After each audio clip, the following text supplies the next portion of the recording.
Okay, all right. I think we will start. Okay, just give me a second. Okay, good evening, everyone. So I hope my audio is clear. Let me just check. Yeah, I think you all should be able to hear. So today we will practice neurology station as well as cardio, just in terms of the short case presentation. So those who joined the last session on Friday will know that this is something new that I plan to do. But unfortunately, I can only do this like only 1 or 2 times because it's really occupied in terms of my timing. But let's see how we can perform better and then improve in terms of the presentation. So initially, I plan to do cardio first, followed by neuro, because I realized neuro can be quite taxing. At the same time, perhaps the attention span will be better in terms of starting off with neuro instead of cardio. Anyway, so in terms of the session for today, it's going to be like same as the last session.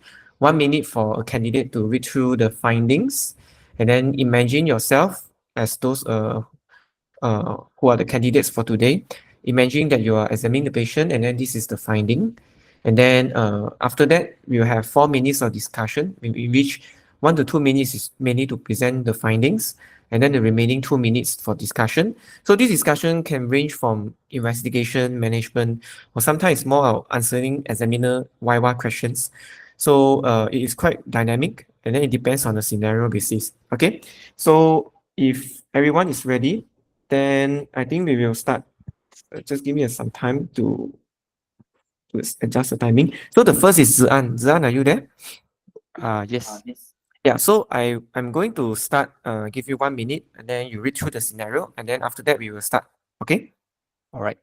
Okay, all right. So your times start now. Sorry, maybe you just, yeah, this one you can just skip. So your time start now.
Okay, all right, Zian, are you ready to present?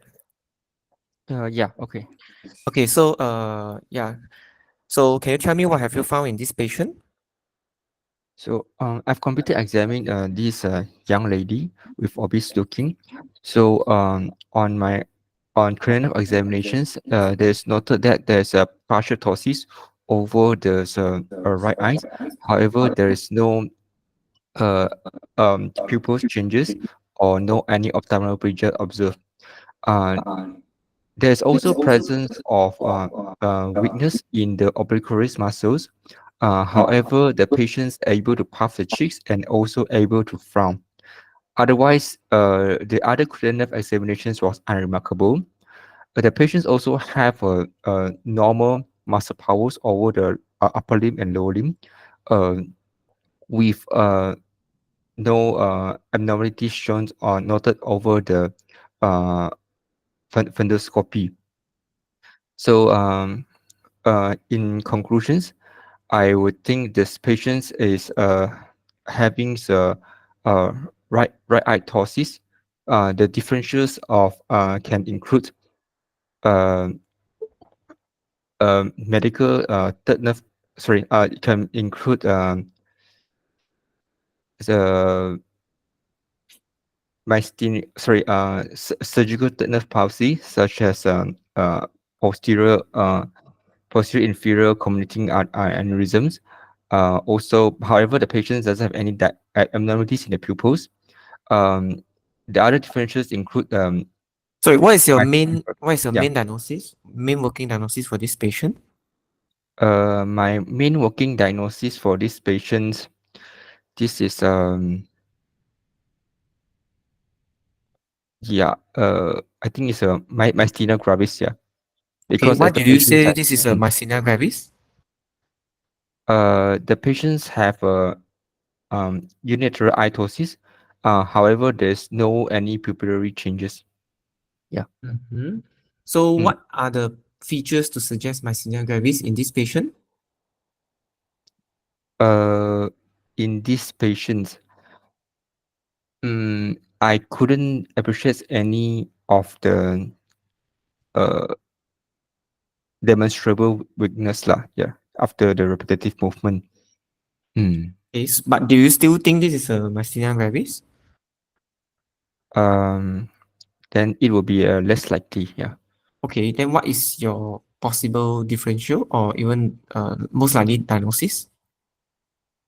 Mm, my most likely diagnosis, uh, diagnosis if mm,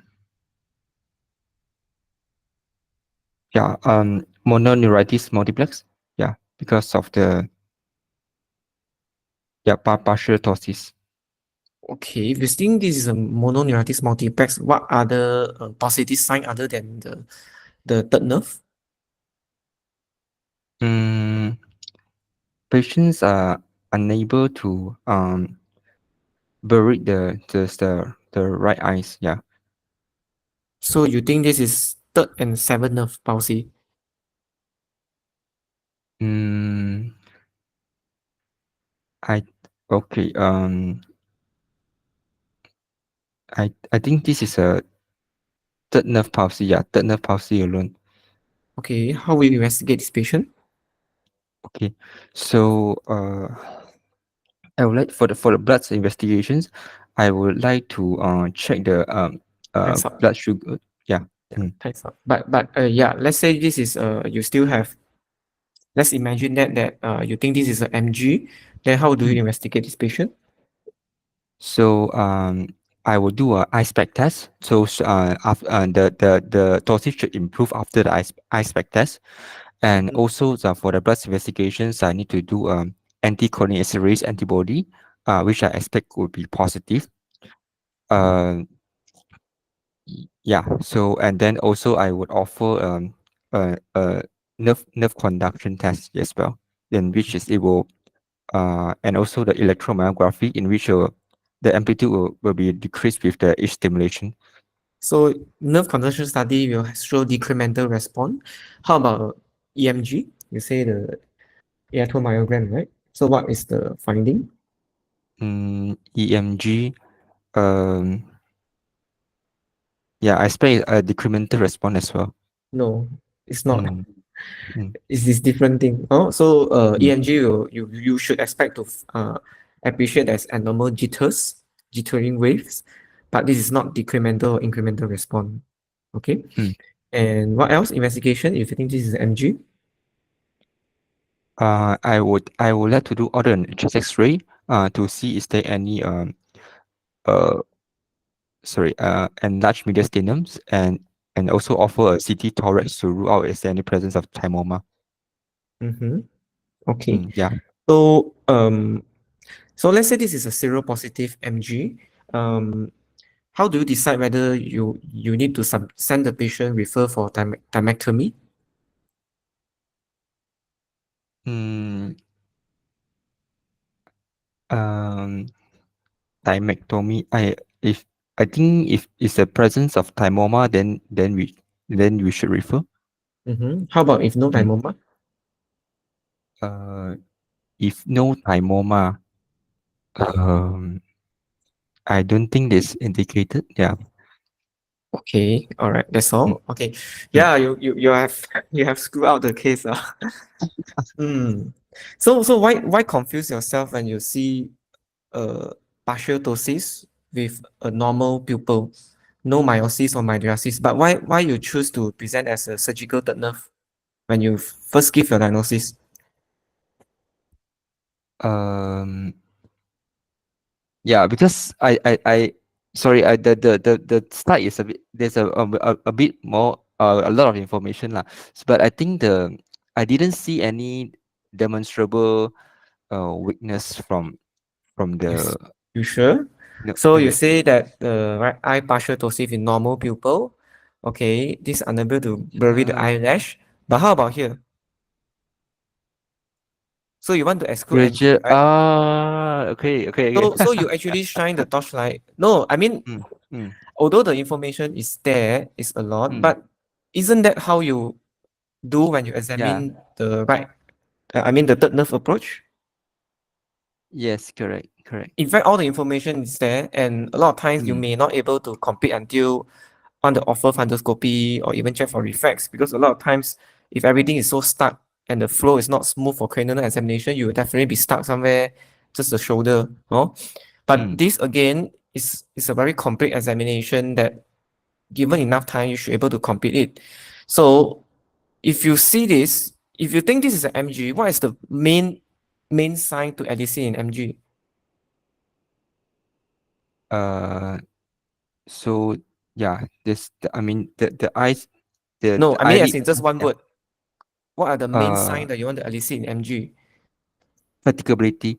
Yeah, fatigability, correct. So if you say this is an MG, but you didn't mention anything about fatigability, then how you Mm, justify that this is MG? mm, Even if you say this is not MG, you still need to say that there's no demonstrable fatigability. But you cannot just mention MG and then just wait for examiner and then hope that the answer is correct. Because you have to mm, justify yourself, you see. It's not good to just say this is MG. And where is your differential diagnosis? You got at least four differential diagnoses of third nerve palsy, right? I mean, in terms of mm, the medical third nerve palsy. But why you only mention about MG? Where is your Miller Fisher? Where is your mitochondrial or what we call as chronic progressive uh, axonal ophthalmoplegia? mm, And why is the congenital ptosis didn't even come in which this scenario already written there nicely that you want to end your examination by offer fundoscope, check for the scar, and also request O photo. mm. Hmm.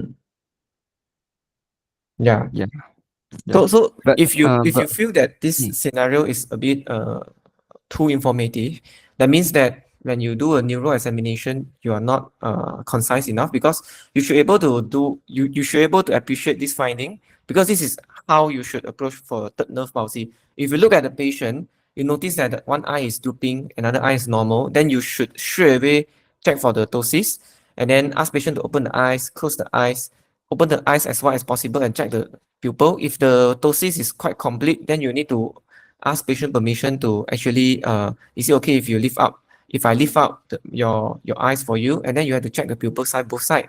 So this is how you should confirm that this is the third nerve first and then you check for fourth and sixth and then you check for fifth, which is not that important. Then you go up to two, make sure the visual acuity and the visual field is actually normal and then no RAPD, no nystagmus as well. And then you go to seven and then eight and nine. I mean, 8 is not that important, but 9 and 10 mainly because of the dysphagia. And then after that, you do a special test because by doing this cranial nerve examination, you know where to proceed. Okay? Yeah, your mm. question is Oh, but if sorry, so the CPEO, it should be bilateral. I mean, can I offer the diagnosis in if it's why a not? single? Because Yeah. CPEO sometimes CPEO both eye got ptosis, but the thing is one eye is worse than the another. So what you can perceive when you examine the patient is actually you realize that patient have partial ptosis. That's why we always put CPEO as one of the differential analysis of unilateral partial ptosis as well because just in case that you miss that both eye is actually having a ptosis, but one eye will be in a greater degree than the other. You see? So that's the reason why Miller Fisher and the CPEO still comes into the picture of unilateral partial ptosis. You understand? Yeah. Okay. Understand.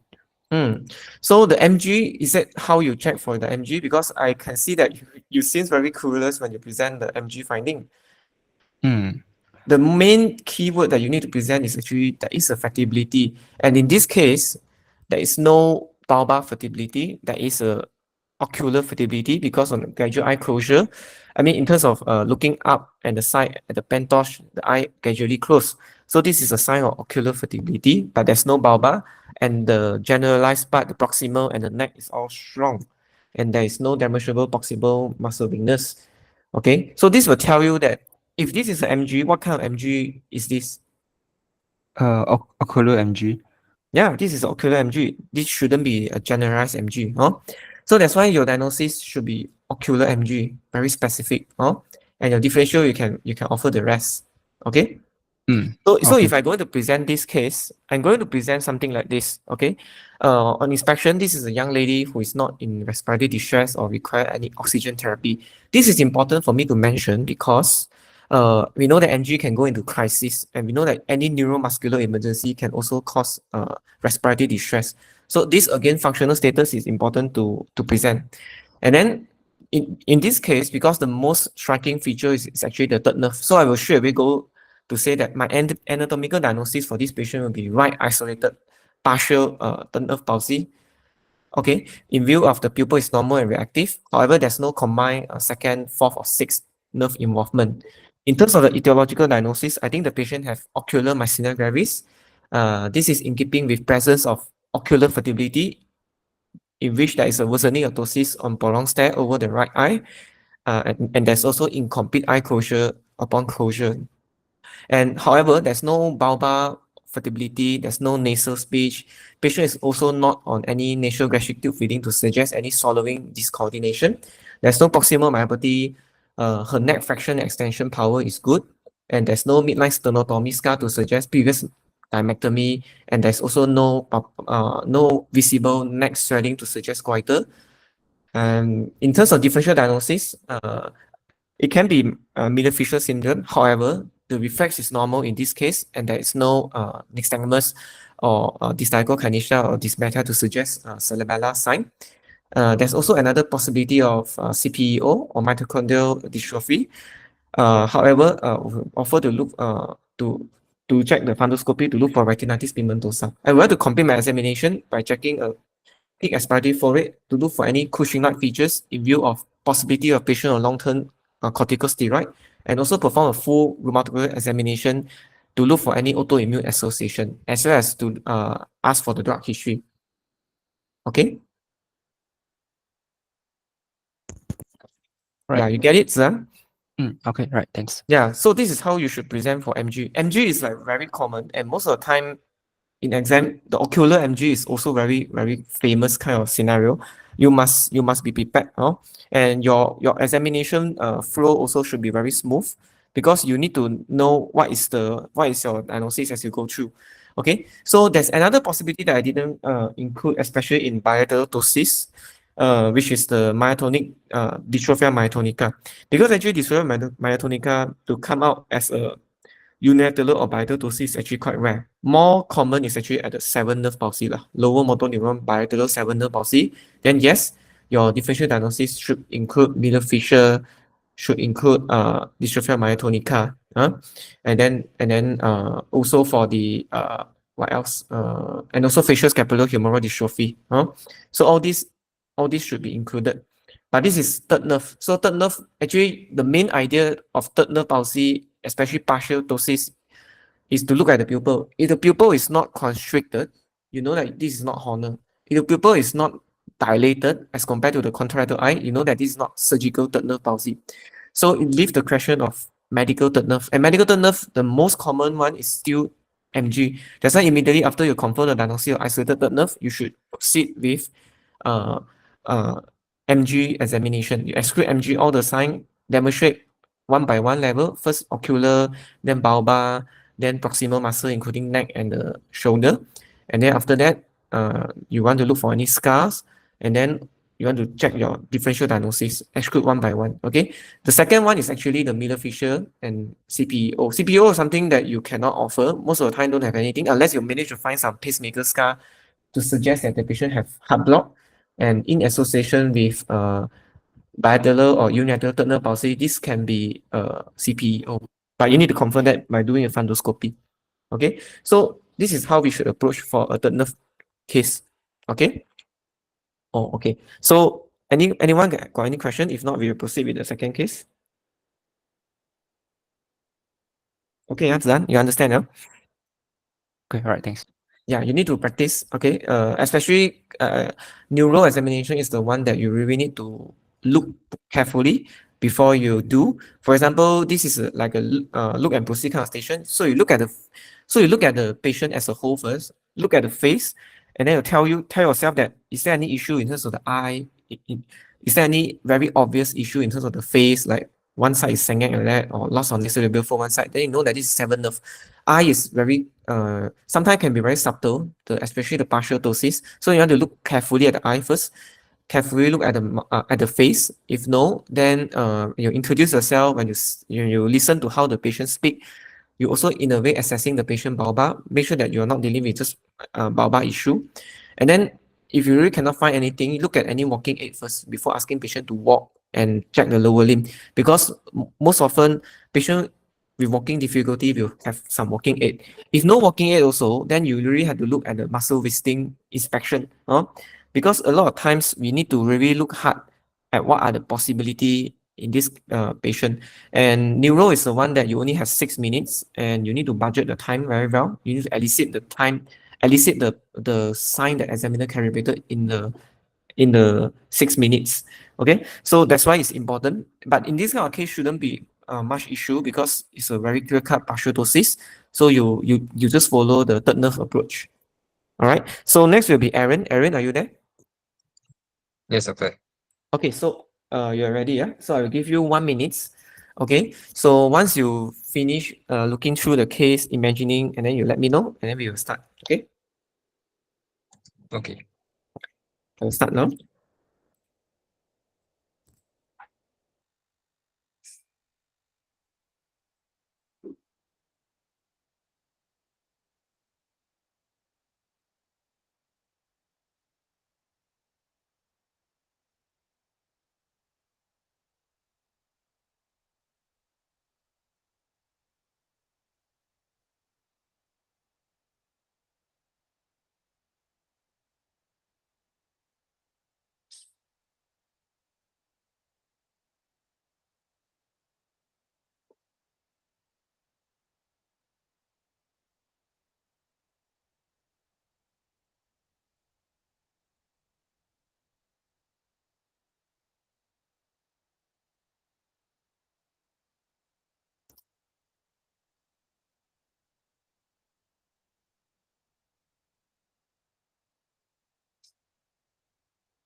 Okay, doctor.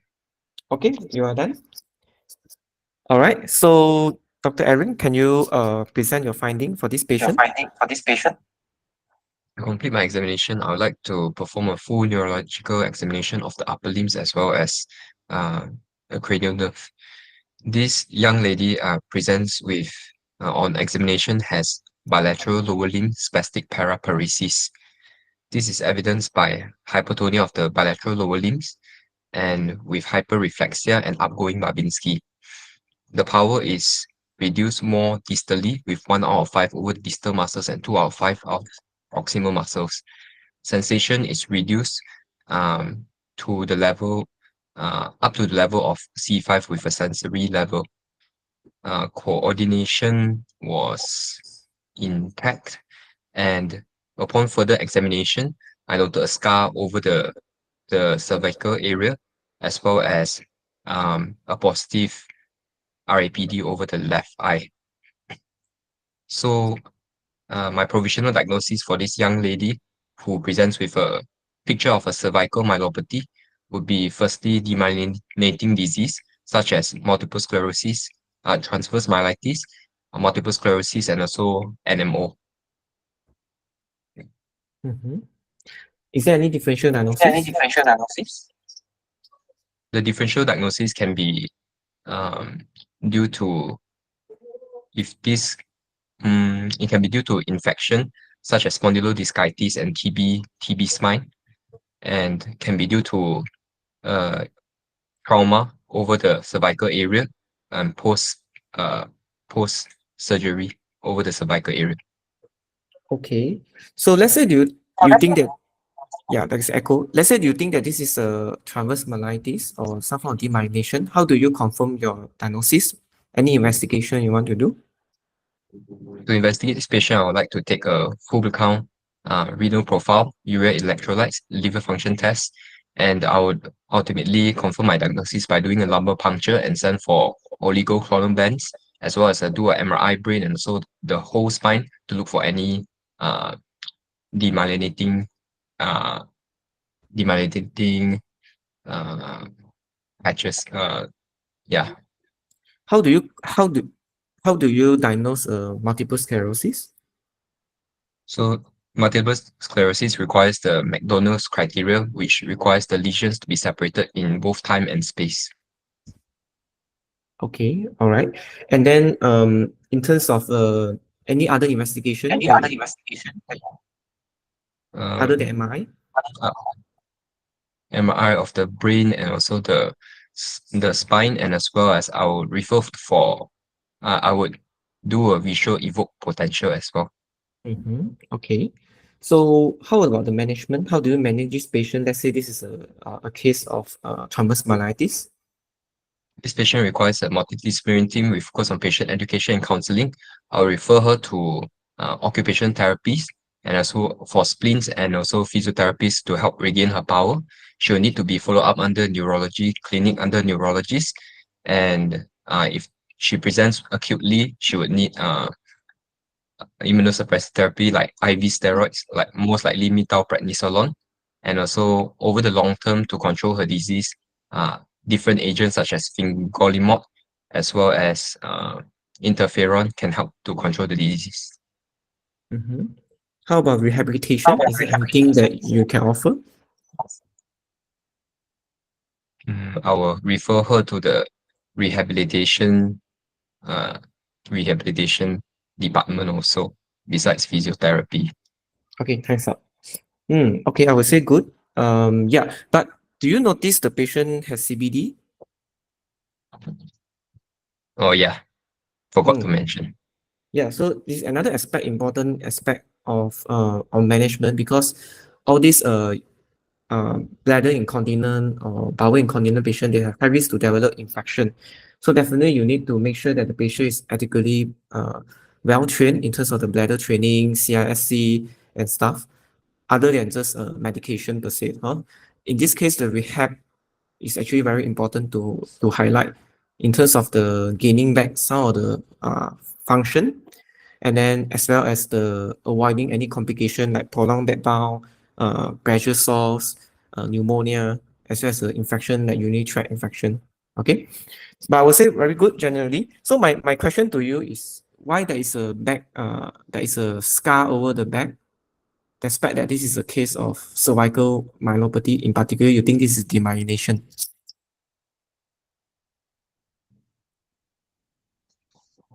Mm,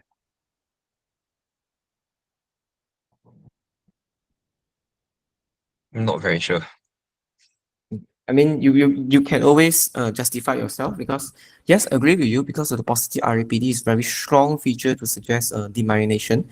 But can this scar is actually related to the disease itself, or it may be related to something else? For example, patient have scoliosis, they have done posterior spinal instrumentation in the past, and now develop multiple sclerosis or transverse myelitis. Okay, so sometimes you don't have to be explain everything uh, solely to actually blame everything to be the disease itself, because we know that demyelination we don't usually do surgery, or it's more like using medication, immunosuppression to reduce the inflammation. Okay, but I think generally you are good. I think you are ready, just that in exam you need to be I would say more smooth. And definitely there's a lot of sign here. I would say there's definitely a lot of sign, but the important thing is, actually this is not an easy scenario if come in exam, because the exam style is actually asking you to examine lower limb. But as you examine, you will realize that the reflex in general hypertonia, all these are suggestive of spastic paraparesis. And then when you check the sensation, it's the one that gives you the clue there's a sensory level, and in fact, you go up all the way until C5. So you know that this is a high lesion, cannot be just lower limb. So if anyone encounter this kind of scenario in exam and you present this just as a upper motor neuron lesion, but again, where is the lesion? If medical student time is good enough, we tell that this is a upper motor neuron lesion. But again, in our level, we should tell that this is which level. Where is your anatomical diagnosis and where is the etiological diagnosis? So anatomical diagnosis, sensory level actually can give guide to you as actually up to C5. So Aaron, can you interpret to me the upper limb examination? Because let's say check for Hoffman is positive, and then you also manage to check the upper limb reflex, and this is the kind of description that you get. What do you think about this? So the level of lesion is probably at C5 area because biceps is actually areflexic and everything below is hyperreflexic. So like the triceps is C7, so it's hyperreflexic. So let's say you do the Baker Davis reflex, but the patient have marked elbow extension, right? As what I described here. Do you know what sign is this? Inverted Baker-radius reflex, I think. Yeah, inverted supinator jerk. Yeah, this is because at the C5 hyporeflexic, but because anything below is actually hyperreflexic. So it's a very classic sign. In the moment you're able to localize this, then you know the lesion is at the level of C5. Sometimes can be C6, but again, your bicep is actually areflexic and your brachioradius is actually hypo or even very minimal. So you know that C5 is actually more likely. And then, so this again pointed out that how do you approach? So in PACES, it's not just enough to check for tone, power, reflex, sensation, and coordination. And then this is a very straightforward case of lower limb examination. So before you do anything, perhaps it's also important for you to look around and then see what are the things that the patient on, and then what are the features that you can appreciate for inspection. That's why in neuro, for lower limb, upper limb, or even look and proceed, I will actually look hard for peripheral first before I do anything, because you need to have a strategy first. Like for this kind of case, you know that the patient has CBD but no walking aid, and patient is bedbound and got CBD already. You know the patient cannot walk, that's why there's no walking aid, not because patient not require walking aid. Okay, and then next thing you actually need to do is actually look hard at the peripheral clues, including the patient legs. So I always use the mnemonic minds when I encounter any neuro case. I want to look for any muscle wasting, any involuntary movement like fasciculation. I want to look for any neurocutaneous stigmata, any joint or any limbs deformity, and then I want to look for any scars. Okay, because all this is a telltale sign that will suggest a particular thing is important. Only then I will actually check the lower limb, and then I would like what you presented. Okay, but generally both proximal and distal is actually reduced. I would say that yes, you can say distal is weaker than proximal, but both are actually reduced. So to me, I would just present them as actually the power is reduced over the proximal as well as distal, and power is about 2 out of 5, while distal is about 1. Okay, and the reflex, yes, definitely there's upgoing plantar, but you didn't mention about clonus. There's actually a lot of clonus. Clonus again very suggestive of spinal cord lesion or even in the brain vision. Okay, and then sensation was absent, and then you go. So this kind of patient you shouldn't stop at this juncture when in the exam. This one no point to do coordination because power is like 1. Definitely cannot do heel shin. So just after sensation, straight away look and proceed. So you know that is spastic paraparesis. That's why you proceed. You can proceed from the top to the bottom or the bottom to the top. So what I mean is actually if you want to proceed from the top, so you faster go and check the eye, check the H test to look for any nystagmus, and then shine the torchlight to look for any RPD, and then any INO as well. And then after that, you look at the neck. You check whether the back, especially the back, or even the front neck, any scar to suggest any spinal instrumentation, can be can be anterior discectomy or even can be posterior instrumentation. So you need to look hard for the scar, and you also need to show that you are doing some palpation over the spine, especially the back, to look for any spinal tenderness. And then after that, you look you go down, which is the upper limb, check for Hoffman, check for the reflex. I think the main important thing is actually more like the reflex. The rest is not so important. So again, you can also do the another way round. So if me, I will prefer to do from the bottom to the top because I want to confirm my finding of the upper motor neuron first. So I will actually do upper limb first, check the reflex, Hoffman, and then after that I will go to the neck, check for the scars, and then feel for the back. Only then I will go to the head to look for the RPD and the EON stuff. But again, you can also, with the enough time, you can actually say on end your examination by checking by performing a digital rectal examination to assess for anal tone and also standard anesthesia, and also palpate abdomen for any palpable bladder to suggest neurogenic bladder. So this is how I will do lah. Huh? So this is just a so if I'm going to present this patient, definitely there's a lot of sign there, but how do I make it simple is that, so again, just take a step back and look at the patient as a whole. So you will say something like, okay, on general inspection, so this young lady is not in respiratory distress, she is on urine catheterization, okay? And my finding is actually over the lower limb has generalized hypertonia, power are reduced both proximal and distal, and there is a generalized hyperreflexia over the bilateral knees and ankle. There's also bilateral upgoing plantar response with sustained clonus. In terms of sensation, I cannot appreciate any sensation at all, both the pinprick and proprioception at the lower limb. And notice that the sensory level is actually present high up at the level of C5. And this is in keeping with my upper limb examination, in which there's bilateral Hoffman sign positive. There's also inverted supinator reflex. And however, over the bicep reflex, I could not appreciate any reflex. And there's also a presence of vertical scar over the posterior neck, which may suggest some posterior spinal instrumentation. My anatomical diagnosis for this patient will be a cervical myelopathy, possible at the level of C5.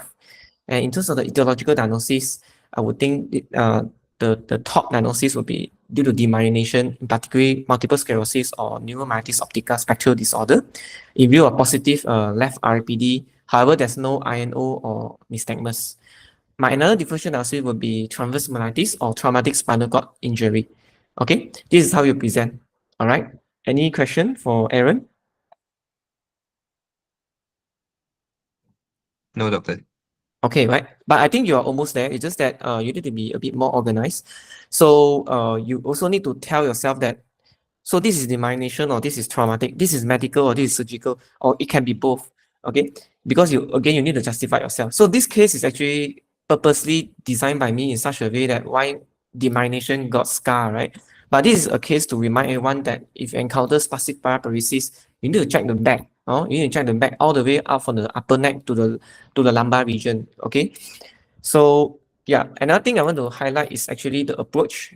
Let's say you have a bilateral lower limb weakness with or without wasting, as in this case. So after you inspect, after you do a tone palpable reflex sensation coordination, you need to tell yourself whether you are dealing with spastic or flaccid. So spastic is an upper motor neuron kind of sign. Flaccid is like no upper motor neuron sign. So like in this patient, like I mentioned already, so let's say patient can walk, you want to do, you want to assess the gait, and then you want to check the back for the scar, examine the upper limb, and then go to the cranial nerve, the head to check for the eye, the bulbar, or the cerebellar. Okay, so this is how you do, just like this case, and then you end the examination by offer a PR and also the abdomen examination. Okay, but let's say this patient, you know that they cannot walk, straight away ignore all the gaits and all the not important stuff. But let's say this is a flaccid patient, it's a flaccid paraparesis, then again, you need to look hard for myopathic sign and also at the level of usually neuromuscular junction is do not have wasting. So when you see any wasting, you can actually omit MG. Basically, you are left with peripheral neuropathy. You're left with, sorry, before peripheral neuropathy, if you go from the top, you're actually dealing with something like anterior horn cell disease, then peripheral neuropathy, then up to the myopathy. Myopathy can be a lot, can be due to can be due to metabolic, can be due to dystrophic, and also can be due to what we call as dermatomyositis kind of picture. So again, how do you check if let's say this is a flaccid paraparesis? So the way that I like to check is actually you can go up to the bottom, or you go from the bottom to the up. So I like to go from the bottom to the up because for the bottom part, I only need to check for any calf hypertrophy. Then after that, I will straight away go up. I will ask patient to grip my finger, and then I will know that whether there's any myotonia in terms of delayed relaxation. And then I will go up further level at the shoulder to look for any scapular winging. and we'll talk to the patient to look for any bulbar speech, and then ask patient to open the mouth to look for any fasciculation over the tongue. And then I will check the face, in particular, ask patient to look up, close the eyes, make a puff over the cheeks to look for any cerebral palsy. And then I will check the eyes to look for ophthalmoplegia, in particular, any ptosis or any cranial, any 3, 4, and 6 kind of involvement. If everything no, then I really need to look hard for endocrinal causes, like check for any goiter, look for any Cushingoid features, any possibility of acromegaly features. Usually it's just head, right? Cushing, acromegaly, and thyroid. Usually there's no lah. And then next thing you want to look is actually look hard for the any rash over the scalp as well as over the neck. Okay, to look for any hairotop, shine, sore sign, and also the hand in particular to look for any Gautham papules that will suggest dermatomyositis. If everything also negative, then your diagnosis is most likely only these two, which is a limb girdle muscular dystrophy or polymyositis. Okay, so that's how you localize the lesion. Because again, this is not enough for you just to tell the anatomical diagnosis of upper motor neuron flaccid paraparesis. You can offer a differential diagnosis as anterior horn cell, peripheral neuropathy, and also myopathy. Okay, but again, you need to tell yourself which one. Okay, you need to localize further, and you need to look hard for the etiology. Okay, so this is just a summary of myelopathy. When you encounter myelopathy, as in this case, the mnemonic I am still using since medical school now is actually fast toast. Okay, everyone got different mnemonic, but generally you need to know some of the common causes. So when we talk about medical causes, which is more important for exam, is actually these four. F is actually familial. I won't present that as the first one. Familial hydrodysplastic paraparesis. Usually I put it the last. I'll present something like vascular first, which is the anterior spinal artery infarct, followed by subacute combined degeneration of spinal cord, followed by transverse myelitis, and we will differentiate my transverse myelitis to be demyelination and infective causes. So demyelination can be MMOSD, MOGAD, or even MS, and then infective can be viral, such as hepatitis, not hepatitis, sorry, HIV, EBV, and CMV. It can be syphilis. It can be also tropical spastic paraparesis. You mentioned all this is already more than enough about the medical causes. Surgical causes, like what Aaron mentioned just now, also important, like for example, spondylolisthesis infection, traumatic like spinal cord injury, disc prolapse, or osteoarthritis, abscess, shringomelia, and tumor. The reason why you need to differentiate medical or surgical is because the management.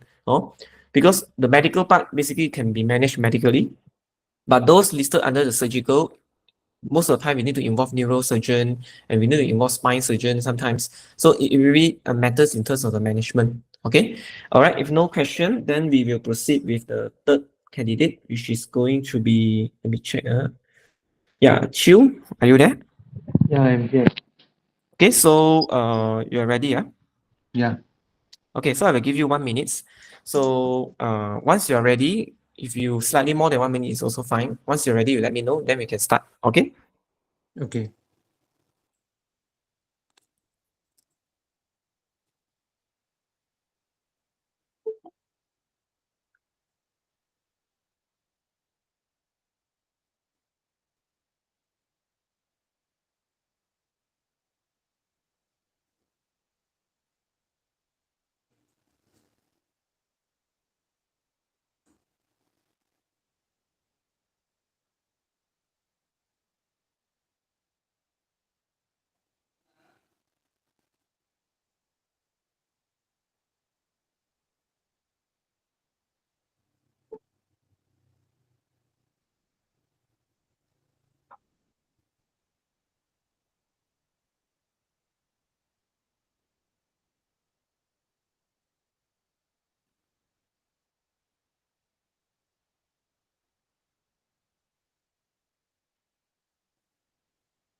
Okay, are you ready?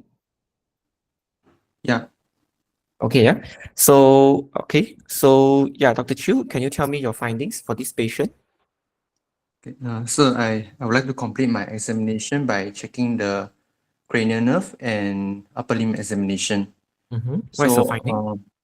my finding for this patient is consistent with cerebellar ataxia, as evidenced by there is nystagmus, and also there is truncal ataxia, and there is upon gait examination noted there is a broad-based gait, and on lower limb examination, it is my finding is a lower motor neuron sign as evidenced by hypotonia, and the power is reduced proximal compared to distal, and there is hyporeflexia and downgoing plantar. Sensation is intact, and yeah, and there's also evidence of pulse pointing and also dysdialectical kinesia. So my diagnosis for this patient is cerebellar bilateral cerebellar syndrome. Okay, so what would be your etiologies? I would consider my for in terms of etiology, I would consider metabolic cause such as hypothyroidism and vitamin B12 deficiency. In terms of demyelinating cause, multiple sclerosis or neuromyelitis optica spectrum disorder, and it can be due to paraneoplastic causes, and also drug induced such as phenytoin and alcohol. Why do you say this can be vitamin B12 deficiency? Is there any sign to suggest that?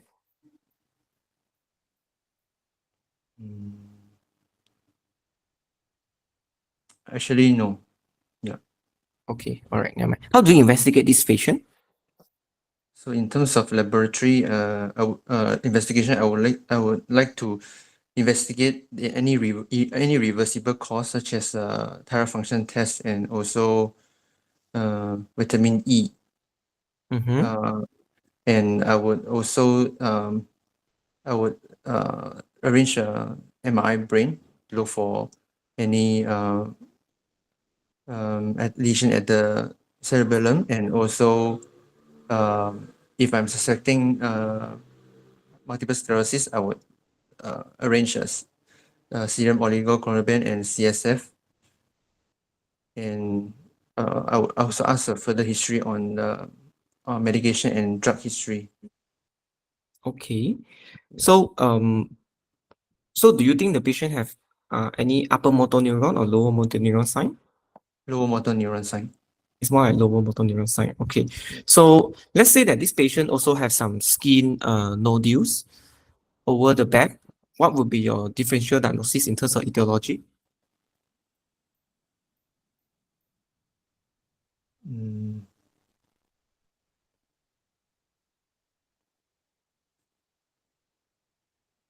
Just one or two nodules over the skin. Can it be due to tuberous sclerosis? But tuberous sclerosis shouldn't have nodule, right? Nodule. Okay, time's up. Never mind. So I think you're okay. I would say that, yeah, I think it's just that maybe you need to organize your presentation. Do you feel it's a bit messy when you present the cerebellar findings? Yeah. Yeah, so perhaps a better way is you just make it systematic. So you say that on general inspection, what have you found? And on gait assessment, what have you found? And on the lower limb examination, and then additionally, when you check the hands, you check the eyes, what have you found? And then only then you tell yourself, you tell the examiner that I think the anatomical diagnosis for this patient is bilateral cerebellar syndrome with the etiology as follow. Yeah, you just mentioned that. Or else it's difficult for you to present, as remember that when a case is very complex, there's many signs, there's more reason for you to make it simple to understand, because you imagine that you're burbing out all the findings, and the receiver end is actually the examiner, and they'll be like scratching their head to listen to positive finding. So sometimes it can be difficult for them to catch. That's why you need to make it like easier to understand and make it simpler. Okay. But I would say that you get most of the finding. But another important thing is actually when you talk about bilateral cerebellar syndrome, it's also important for you to tell whether this is with upper motor neuron sign or lower motor neuron sign, or in other words, whether there's any pyramidal or non-pyramidal involvement, because that will give you a different spectrum of diagnosis. So if me, I'm going to present something like this. So I would say that, sir, on general inspection, this is a middle-aged lady who is otherwise not in respiratory distress. On my gait assessment, I noticed that the reason I start with gait is because the stem actually says got clumsiness and figure 4 and there's walking aid. And definitely this kind of patient, you know that other than the usual pyramidal issues, you need to exclude the extra pyramidal issue, can be cerebellum, can be Parkinson. So that's why you ask patient to walk first, okay? You don't want to miss that one. So when you, on my gait assessment, I noticed that patient have truncal ataxia with negative Romberg sign. There's a broad-based ataxia during movement. However, the patient unable to perform a tandem gait. On inspection over the face, I noticed that she has a nystagmus, both horizontal and vertical nystagmus, and she also have a scanning kind of staccato speech. And on eye closure, there's no pronator drift, but there's a rebound phenomenon. She also have positive dysmetria, dysdiagonal kinesia, and also unable to perform a Hughes test. On lower limb examination, and this is in keeping with lower motor neuron sign, in which over the upper limb there's no pronator drift, and over the lower limb examination there's generalized hypotonia. Power is actually reduced 4 out of 5 over the both and proximal, and there's hyporeflexia with downgoing plantar and no conus. Her sensation over the pain and the proprioception is intact. And I want to offer my anatomical diagnosis of bilateral cerebellar syndrome with lower motor neuron sign. And the etiology for this patient can be due to drugs, for example, phenytoin, carbamazepine, alcohol, metabolic causes such as hypothyroid or Wilson disease, and then paraneoplastic causes. Okay, functionally, I realized that she requires a walking aid at the bedside, and there's also some bruise mark over the knees, which may suggest of frequent fall. Okay, so you should get every finding and try to present it in a simpler way, I would say, because if you present like this, right, you will feel it is less texting for you to recall all the cerebellar sign. You just go one by one, and then you just mention out systematically. I think the important thing about neuro is actually it's not difficult. It's just that you need to go systematic. You cannot jump here and there. You need to be very systematic. 1, number 2, number 3, like that. Then you will be fine. Okay. So just to share, I also got something similar in my exam last time. It's a case of bilateral cerebellar syndrome with lower motor neuron sign. But the patient is very complex. I don't know why got peripheral neuropathy. Also, I offer differential as maybe there's diabetic changes, because there's also some dermopathy. So that time I actually offer bilateral cerebellar syndrome with some peripheral neuropathy. It can be due to concomitant diabetic peripheral neuropathy or can be due to other things. Okay, but anyway, it's not important. The important thing is I want to share is because I actually the stem was something similar, figure 4. I asked patient to walk. I can appreciate there's a broad-based ataxia. This is definitely a cerebellar sign, but what I didn't expect is actually I actually proceed with the lower limb examination first, and this is really something that I would say, if you got choice to choose between you want to confirm all the cerebellar sign first versus you want to confirm the lower limb finding, which one you want to choose? To me, after I think back, I would say to confirm the cerebellar sign first. That's why for this case, if I do it again, I will definitely do check for nystagmus. I will assess the speech. I will look for pronator drift and then rebound phenomenon. I will look for dysmetria and dysdiagonal kinesia first. Only then I will ask patient to lie down flat and check for the lower limb. The reason is being, when you examine the lower limb, it sometimes can be can really spend quite a number of time, especially when patient is not very exam oriented. Mean to say, ask patient to lift out the leg and then check the tone, and then especially when it comes to sensation and the reflexes, sometimes you may need to spend a bit more time to confirm the finding, because I always say sensation in neuro can be quite subjective. Sometimes you need to think whether this sensation is it very sensitive enough, or is this something not so related. So that's why in that case I was stuck, because I actually appreciate that it's a stocking distribution. In fact, it's actually up to 2/3 of the shin that I cannot ignore. I think this is some peripheral neuropathy going on, and the reflex is actually hyporeflexia. So I think that that time I was a bit stuck. That's why I actually spent quite some time for my lower limb examination before I confirm the finding of the cerebellar sign. So after I check the lower limb, only then I go to the head to look for nystagmus, and I just want to check for the dysmetria and times out. And when I present the finding, I still present the same thing, in which there is a bilateral cerebral syndrome with lower motor neuron sign.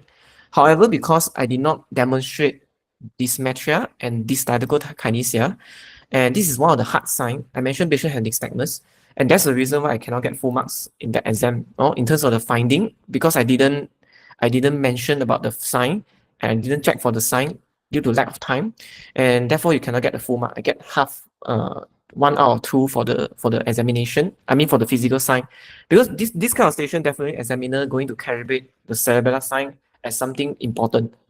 Like DDK, dysmetria is definitely important. So if you ask me, if you want to examine this patient and you find a very overt sign of cerebellum, perhaps it's a vice way to confirm the cerebellar sign first, and then only then you check the lower limb. Okay, so this is just one of my experience. But again, there's no right or wrong. Like I say, if you do the lower limb examination very smooth, then you shouldn't have any issue. You should able to finish on time. You should still have time to check for nystagmus, still have time to assess for the speech, and also the dysmetria and dystatical kinesia. Okay, so yeah, that's it. So Q, you have any question? Can I ask, in this case, what is the reason we need to check pronator drift? Yeah, basically you want to check whether there's any upper motor neuron sign. Okay, because you know okay. that a patient that have bilateral cerebellar syndrome with upper motor neuron, so there is possibility of demyelination. Okay, like just what the Aaron presented last time, also got dissemination of space and time, right?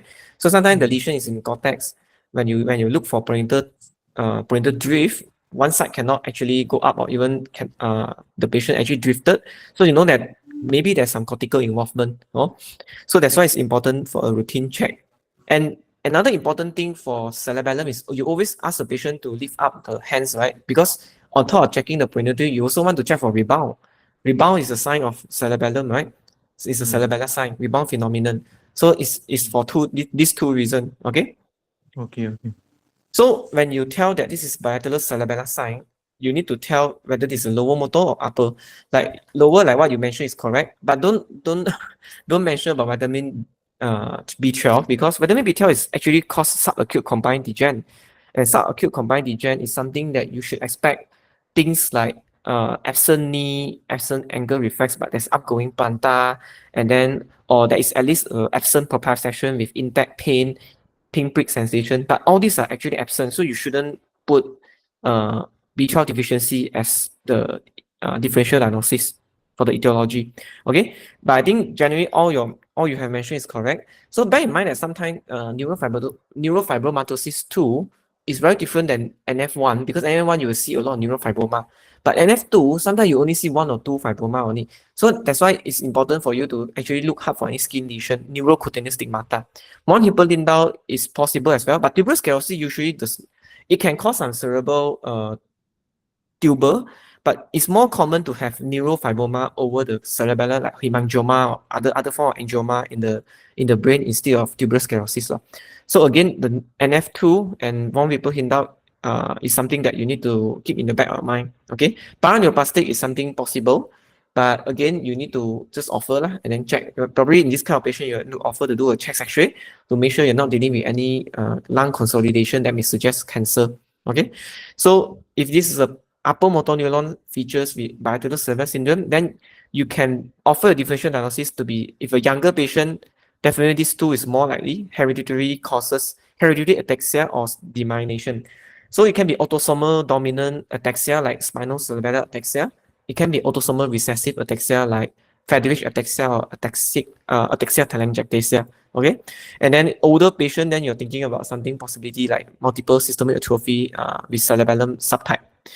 And I think the bilateral cerebellar syndrome is always easier compared to unilateral cerebellar scenario.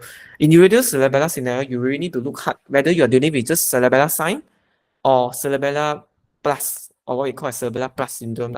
So it can be purely cerebellum, isolated like left or right cerebellar sign only, like to suggest any space occupation, stroke, for example, or it can also be demyelination, and then it can also be some abscess, some bleed, okay?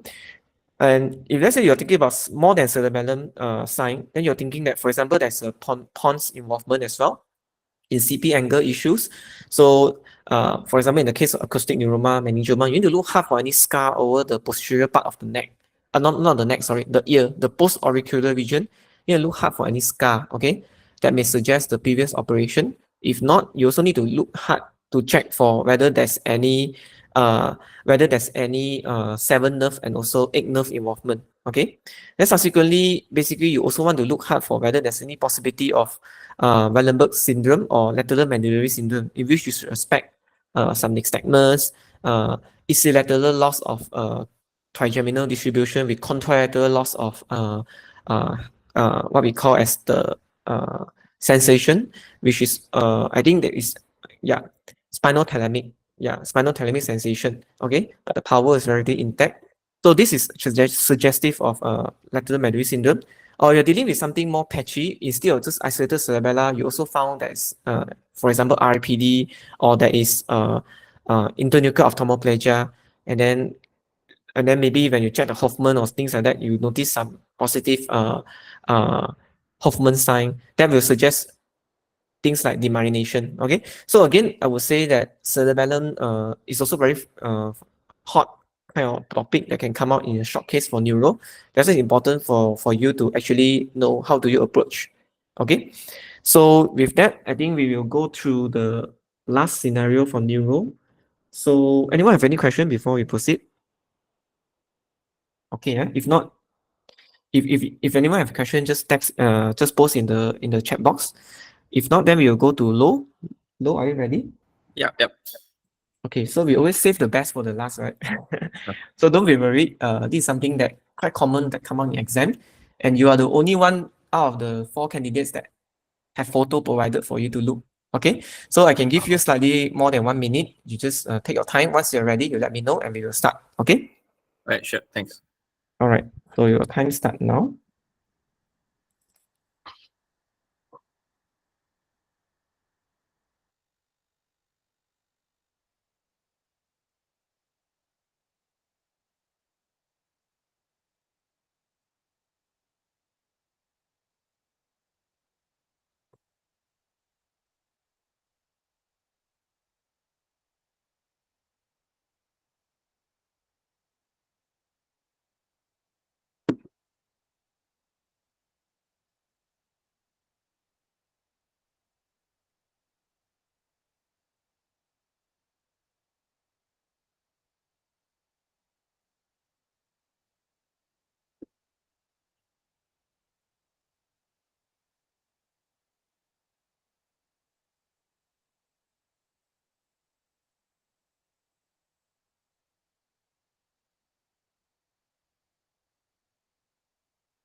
I think can. Yeah. Okay, you are ready? Yeah, sure. Right. All right. So Dr. Chiu, can you tell me what's the finding for this patient? Okay. First of all, I would like to complete my examination by doing a full cranial nerve examination and also to check for the inner tone. So I examined this middle-aged gentleman. On inspection, there's actually wasting of the muscle over the lower limbs, and also the bilateral hand as well.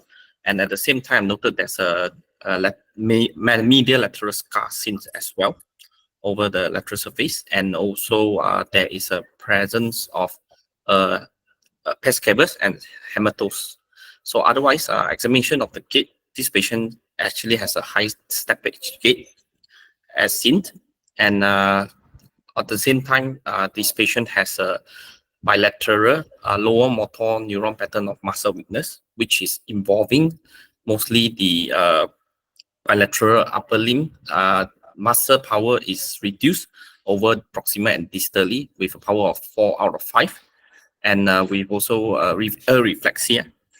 And there's also actually a glove and stocking sensory distribution loss. However, I am unable to examine the coordination of this patient. So in summary, this patient do has a condition what we call as a hereditary sensory motor peripheral neuropathy, which is also called as a Charcot-Marie tooth. And other differences I would think could be also due to diabetic neuropathy.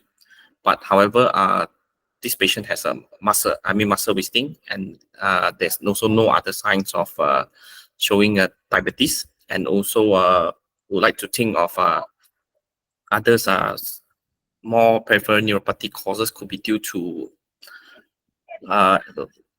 things like lead poisoning or porphyria in this patient. Any other differential in terms of the etiology? Okay, this also could be due to any like demyelination, Such as? multiple sclerosis. But you say this is lower motor neuron lesion, right? Do you Yeah, expect that in multiple no. sclerosis? No, multiple sclerosis will be more to upper motor neuron. Okay. Or Any other differential? other dementia. Sorry, I'm not sure. Okay, never mind. So, how do you investigate for this patient?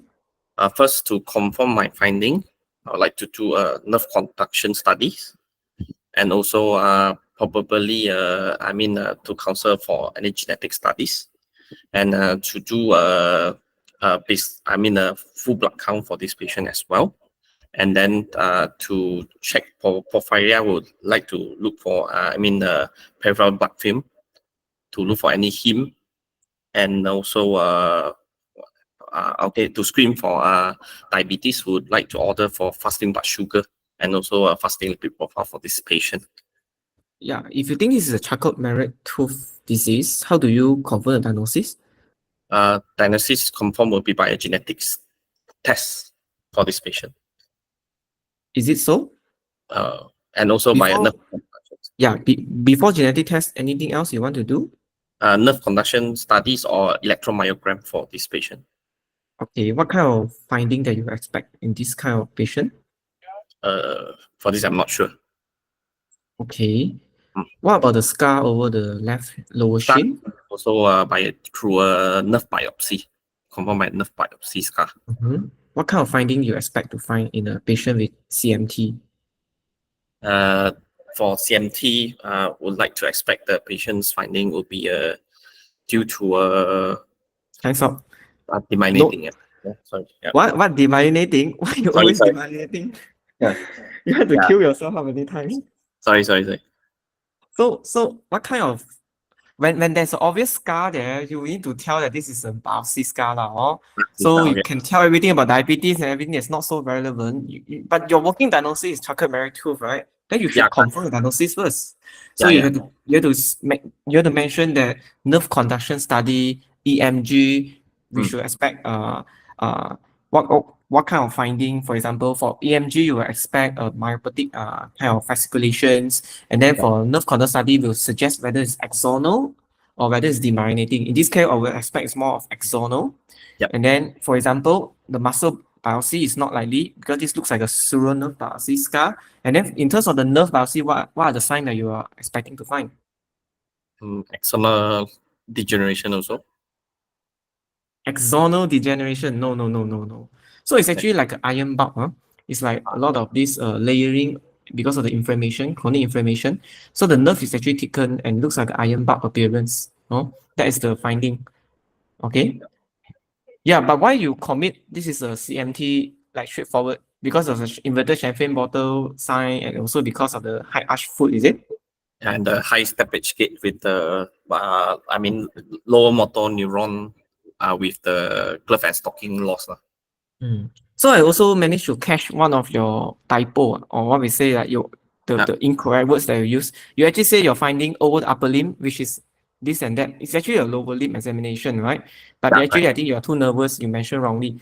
So again, is very systematic. You don't have to be very anxious and then make it's very, I would say that your presentation, the signs are all there. It's just that just like this, I mean, just like tonight's session, all the signs are just there. It's just testing you how do you restructure the finding and how do you present them.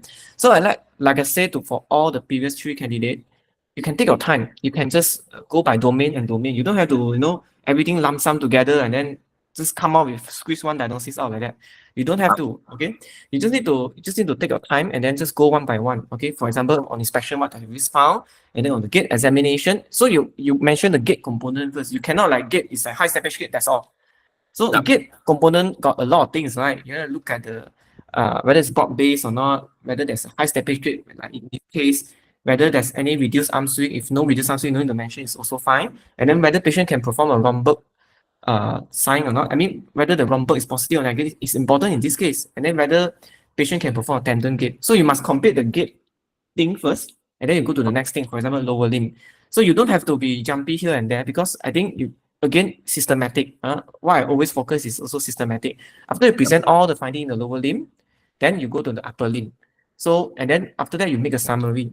It is really like how I put and prepare this scenario for you, okay? It's just like how you want to present it. So if I'm going to present this case, I will make it a bit simple, like I always say.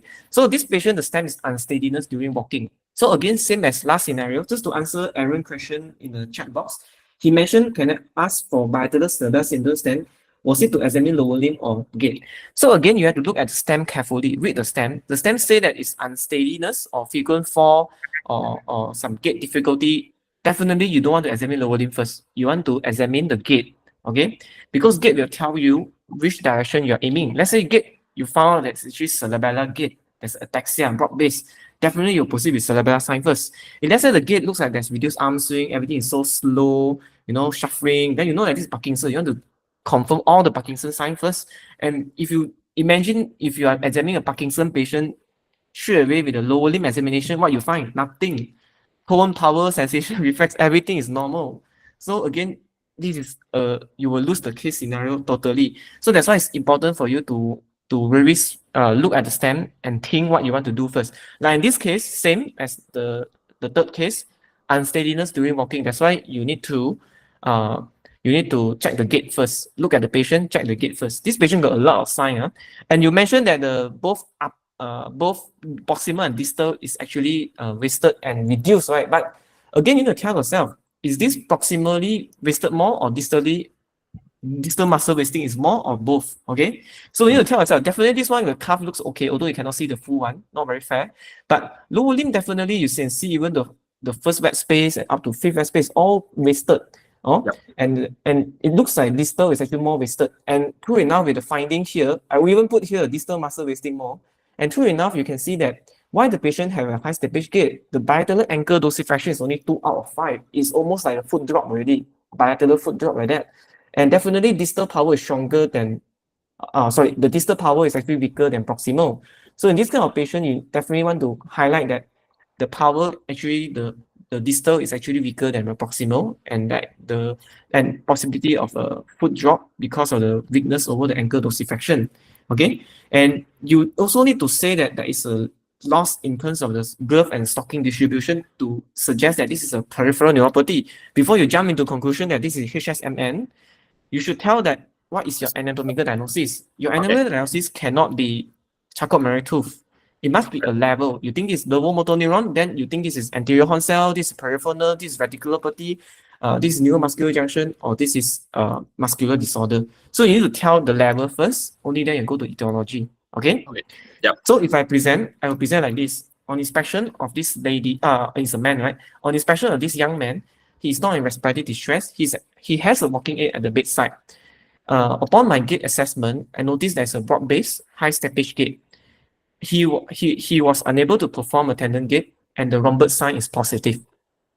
Proceeding further, over my lower limb examination, I noticed that there is a bilateral distal muscle wasting, especially over the shin and the feet, with the wasted muscle over the small muscle over the toes, and there's also possibility of inverted champagne bottle sign. And there's also a pes cavus with some hematose, which may suggest a chronicity of the disease. There's a scar over the left medial aspect of the lower shin, possible suggestion of previous sural nerve biopsy.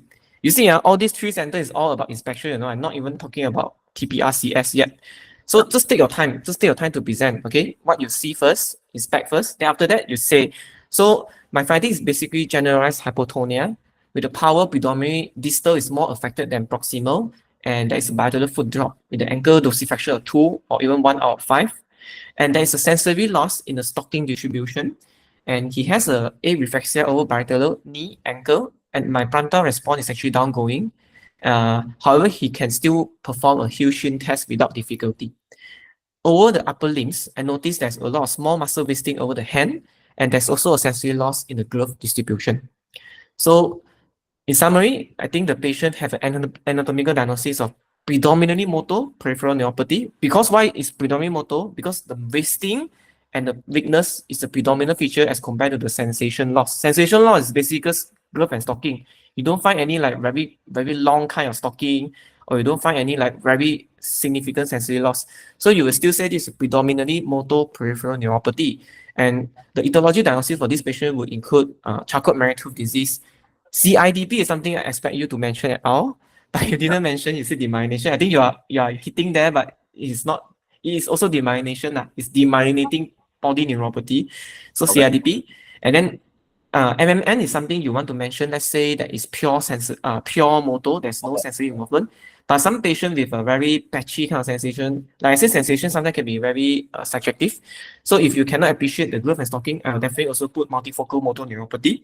In this kind of scenario, I will not mention about GBS or AIDP because there's presence of chronicity, which is the pes cavus and the hematose or even the crotos.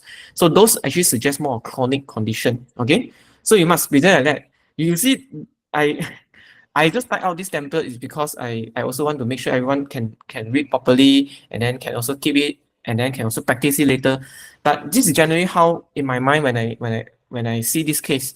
So you can, because when you examine the patient, imagine you are examining this patient, it can be very anxious. You feel very anxious. You're looking fervently for all the signs, you see.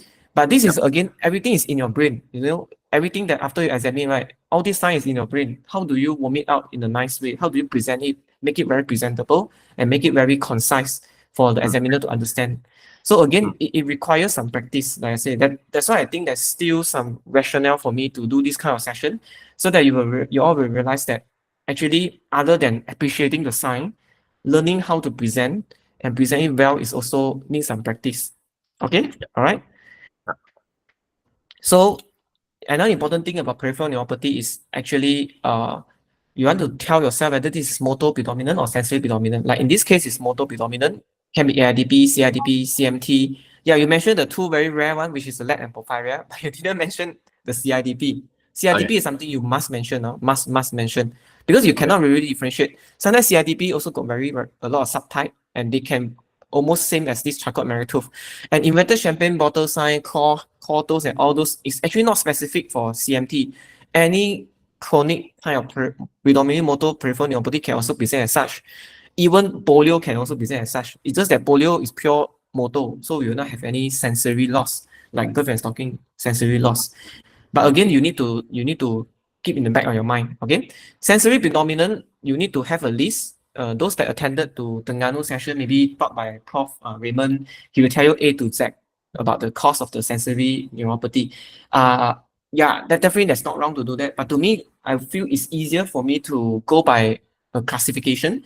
So I would say commonest thing first, which is the metabolic, diabetic, hypothyroid, vitamin D, vitamin B deficiency, CKD, and uremia. I will say the metabolic one first. Then drugs will include alcohol. And you don't want to tell the first cause of sensory predominant peripheral neuropathy in someone that's a Malay patient.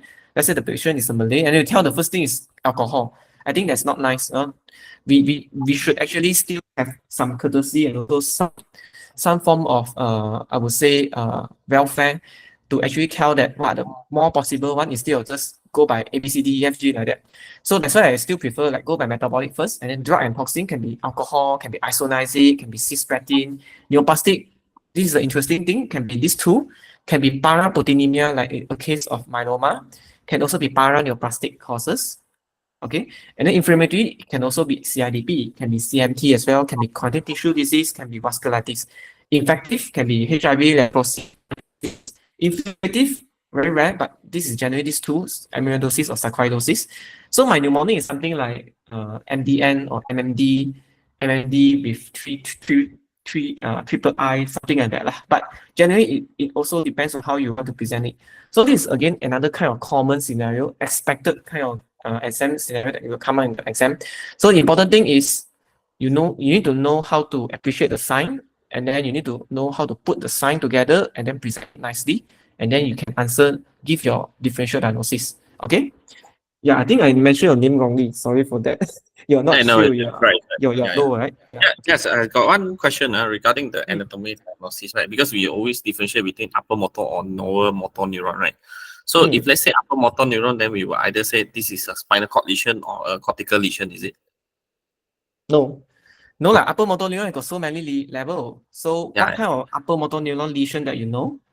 You cannot just say cortical and then spinal. There's like only cortex and spine. No, there's actually more than that.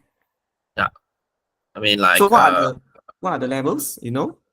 levels is we know is from the brain and then to your what's that, like your plexus and also your spinal cord, is it? Plexus is already after anterior horn cell.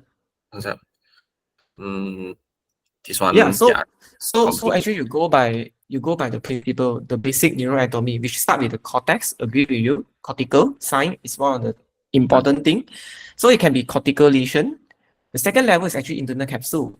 Okay, which spares of the cortical sign, but still can present the same, which is a hemiparesis, and then hemisensory loss contralaterally. And then proceeding down further, then you get your brainstem. So brainstem is a huge bulk of it. So brainstem can be pons, can be medulla, can be mid. It's MPM lah. So midbrain, pons, and medulla. Okay. So pons generally you will get third or fourth nerve involvement, like things like third nerve palsy. And then for the for the midbrain is actually the third and fourth. For the pons, you will get things like 5, 6, 7, and 8. So it can be something like lateral medullary syndrome. It can also be a 7 nerve palsy. Okay, and then you will get the medulla, which is the lateral medullary syndrome lah. So all these are also involved.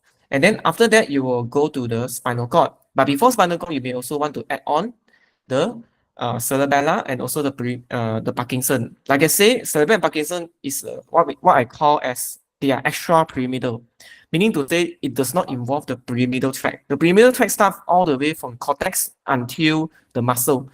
Okay, so that's why pyramidal tract is actually, you will still start with cortex, internal capsule, brainstem, and then spinal cord.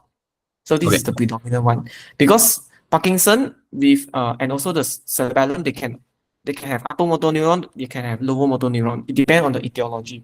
Okay, so that's why if you want to say this is upper motor neuron, this is yes, you want to tell your anatomical diagnosis is at which level. Okay, so most of the time the common patient that will come out and exam is actually the demyelination lah. So you will get things like multiple sclerosis. That's why it's important for you to check the cranial nerve. Okay, and also make sure that the patient not on any right tube. They may suggest the bulbar kind of involvement, and then also look hard at the eye and the face. Okay, this is the important thing. And then before you're committed that this is transverse myelitis alone. Okay. Right. Yeah, for Michelle, I think she asked a question. To check for sensation, do you suggest to check from distal to peripheral or go by dermatome? Oh, okay. You mean the proximal to distal, right? I suppose. So I think the idea to check the sensation is you won't know this is a case of peripheral neuropathy. So again, you still need to go to check from your L2 to S1. So what I always suggest is that when you check for your L2, L3 is the knee, right? When you check for the L4 and L5, try to do 2 points instead of just 1 point. We like to do 1 point over the mid shin level, left and right. But actually, the better way is actually you check at the upper part of the upper shin, which is at the left, and then compare to the contralateral side, and then you check at the lower third of the shin, which is near the ankle there. So you will get 2 points. So let's say this 2 point, you are both checking for L4, but let's say your lower part is reduced as compared to the upper shin L4, then you know that this gives you a hint that, oh, this is like a perfect, this is like a stocking already. So that's why I always prefer to check L4 and L5 extra 1 point, which is the up and down, instead of go to the middle mid shin. And then yes, I will still check the S1. Once the S1 reduce, L4 lower shin and the L5 lower shin reduce, definitely I will do the 3 point from the distal go up to proximal to look for the stocking. Okay, so this is a basic lah. We always do that. Okay, so if no question, I will straight away proceed with the cardio station. So next is will be Sharif. Sharif, are you there? Yeah, hello. Hi, yeah, Sharif. So Yeah. you're ready, yeah? I will give you 1 minute. So you read through the scenario and then you present once you're ready. Okay? Okay. All right, so the scenario is here now.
Are you ready? Yeah. Okay, all right.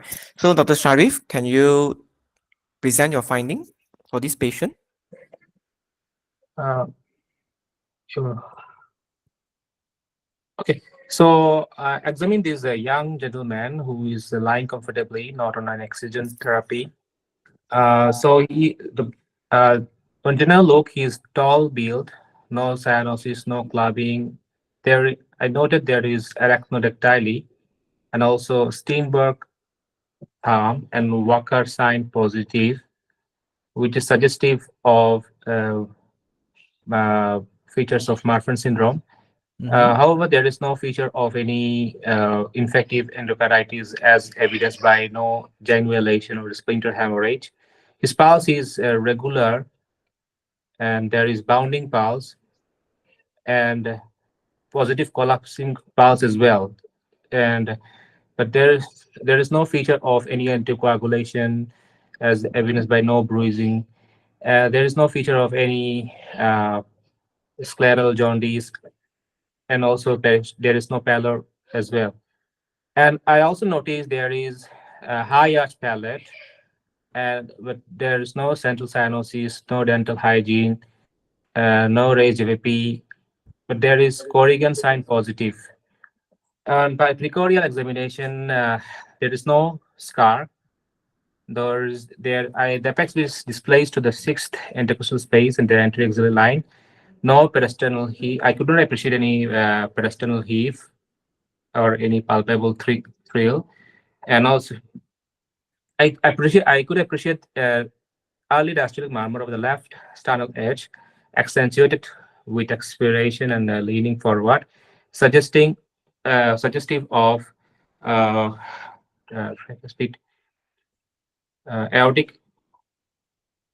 aortic regurgitation, and which is not complicated with any pulmonary hypertension, as evidenced by no loud loud second component, pulmonary component of second heart sound.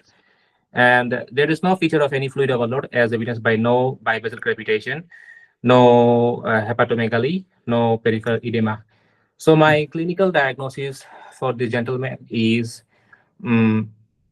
aortic regurgitation, which is with aortic regurgitation with no, which is not complicated with any um, with no complication of any infective endocarditis or any pulmonary hypertension or right heart failure. And this is the etiology for this MARMAR may be due to Marfan syndrome, as evidenced by the body build and some specific signs of arachnodactyly, Steinberg thumb sign, and Walker wrist sign, like this. Okay, what is your differential diagnosis other than Marfan? Other than Marfan, it can be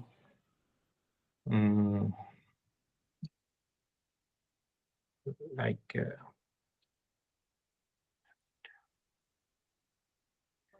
Okay, never mind. How do you investigate this patient? so I'd like to first of all, I'd like to do the general investigation like full blood count, renal function test. The definitive investigation for this gentleman is echocardiogram, transthoracic echocardiogram with color Doppler study to look for to confirm the diagnosis, and also to see for the pressure gradient, and also any aortic root dilatation as well. And also we'd like to check the chest X-ray to look for any evidence of any heart failure, and also like to do the ECG as well. And I like to do the Okay, time's up. But it's Okay. okay. We just last you. I just want to ask you last question.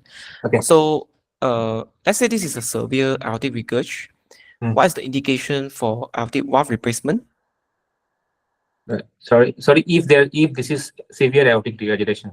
Yeah, I mean, if this is an aortic regurgitation, when Okay. do you refer a patient for aortic valve replacement? If the patient is severe aortic, we think about the symptom first. If the patient is symptomatic, like severe shortness of breath, we directly go for surgical intervention. If there is no symptom, then we evaluate with the echo to look for the aortic root dilatation, and also we like to see the ejection fraction, and also like to check the How much the ejection fraction? 40, less than 45. No. Any other criteria? Less than 60% thing. Yeah. No. Less than 60, and also I'd like to do the other thing is the Sorry, you mentioned the aortic root diameter, right? yeah. So, how much the aortic root diameter? This one is I forgot this one. Okay. All right. Yeah, so it's if asymptomatic, yes, you say if MYHA class 3 or 4 symptomatic aortic regurg is indication itself. But let's say patient is asymptomatic, so there is certain criteria that you need to know, which is 50, 50, 55. It's very easy to remember. Whether it's LVEF less than 50%, aortic root diameter maximal diameter is more than 50, which is 50 millimeter, and let's say the LVEST, which is the left ventricular end systolic diameter, is more than 55. Yeah, it's not easy, not difficult to remember, but it's just Systolic need to diameter know. 55, ejection fraction less than 50. Yeah. Okay. Yeah. So yeah, so I would say well done in your presentation. The thing I like about your presentation is you take your time. Okay. Unlike previous candidate, you take your time to consolidate the finding, and you manage to present a lot of things. And in fact, most of the thing you manage to present, which is good. But the only bad thing about doing this is, you know how long you present before I ask you the question? Not really. I took 3 long. minutes. 3 minutes. Yeah, too long, right? Don't you feel it's a bit too long? Yeah. Yeah, so maybe I would say that your presentation is still good. I would say still good. It's just that you need to make it shorter, huh? Just need to make it more concise. Yeah. The idea is there. I can see your thought process. You're going through domain one by one, and then you are taking your time, which is good. Which is good, I would say. It's just that you need to make it more fluent so that you will save more time.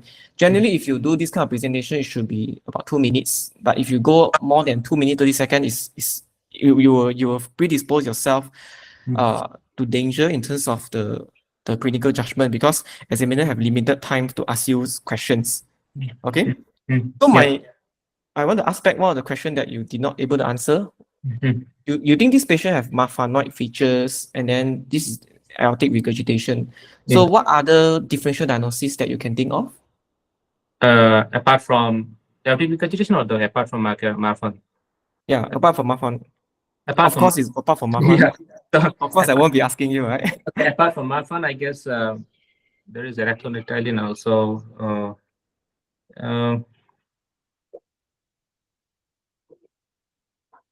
Down, Turner, If let's say just tall doesn't fulfill all criteria, tall and long fingers, line filters. no, not Klinefelters.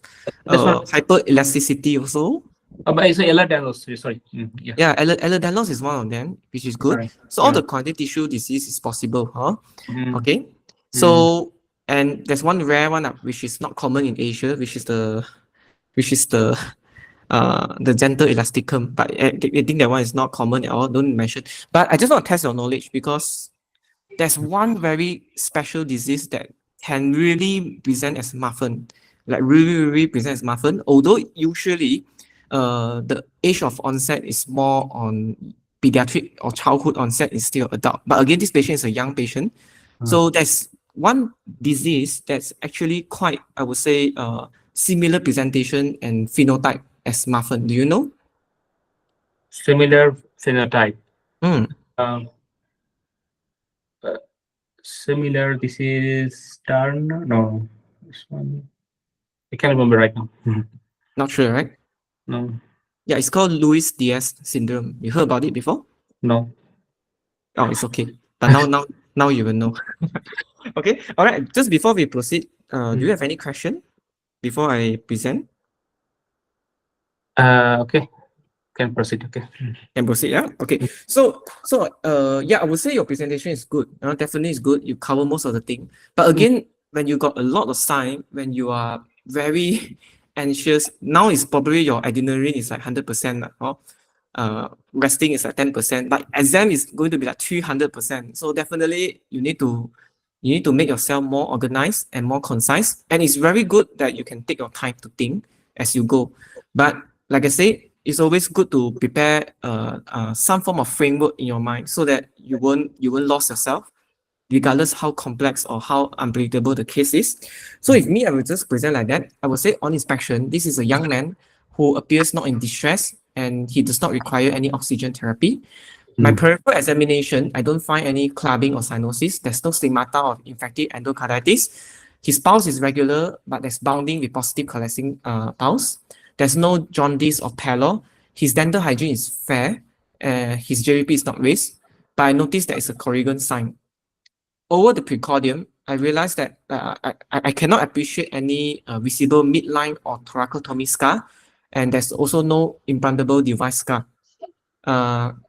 In terms of palpation, I can see that the apex space is displaced at the 6th intercostal space, anterior axillary line with a palpable trill over the left lower sternal edge.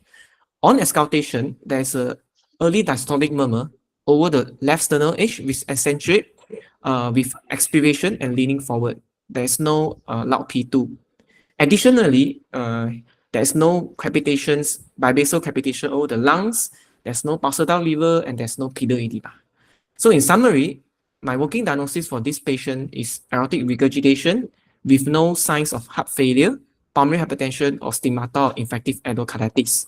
In terms of etiology, I noticed that he has Marfanoid features that include tall builds, arachnodactyly, prosthetic Steinberg and Walker sign, high arch palate, kyphoscoliosis, and also pes prenus.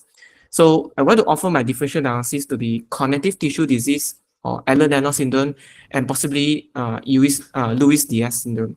Okay. Okay.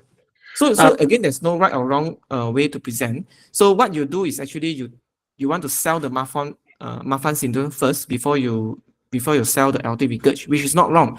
But again, in exam, how confident you are to say that? How confident you are when you look at the fingers is so long, you will automatically check for the Steinberg and the Walker sign. Definitely not a routine thing, right? Most of us, what we do is we only check the special test after we finish the lung examination and we do a special test at the back, which includes the Walker sign, the Steinberg sign. So my suggestion is that yes, we always have a back of suspicion in our mind when we examine the patient. When we see it's a tall features, Marfan. need to rule out Marfan. Any syndromic kind of features, Marfan first. Okay, and then tall, more suspicion. Tall fingers, even more suspicion. And then I won't able to tell for sure until I look at the palate. So I can see that there's a very high arch palate. Then I know that okay, I will tell myself, okay, die also I will definitely find a time to look for the stable and the walker sign. Okay, but most of the time you won't check for the walker and stable sign unless you are very confident when you see the long hands, long fingers, you want to make sure it's not Marfan, you do first. It's also not wrong. But I just want to tell that in exam, sometimes we may not, it may not click in our mind immediately. And therefore, it's also important for us that, to me, this case is still more important to sell the diagnosis of aortic regurg first, the solid finding of aortic regurg, and then you say that the etiology is Marfan. Okay? But again, there's no right or wrong way. You can switch any alternate way as long as you are able to tell the finding in a concise manner. Okay, Sharif, you have any question? One thing that if I present like if I make the diagnosis first and finding last, like my clinical diagnosis of the young gentleman is aortic regurgitation, which is not complicated with any heart failure, any pulmonary hypertension. Then there is evidence by no clubbing, no stenosis, no evidence of infective endocarditis. Like that, if I present in like that way, is it okay? I wouldn't say it's not okay, but I would say that depending on how you practice presentation, because to me it was still easier for you to go inspection, peripheral, test, and then you give a final diagnosis. Because when you give a final diagnosis, let's say your diagnosis is wrong, Oh. and you won't get marked already, Oh. because they will just listen to your final diagnosis is wrong.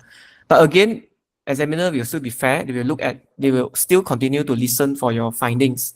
Let's say your finding is there, they will just prompt you to get the correct diagnosis. But that's the reason why sometimes last time when I first prepared for the exam, I will still prefer to say the diagnostic upfront, and then I will say the positive sign, negative sign, and then I will say the functional status. But I realized that doing so actually carries a risk. Let's say your diagnosis is wrong and your finding is also wrong, then the examiner cannot save you.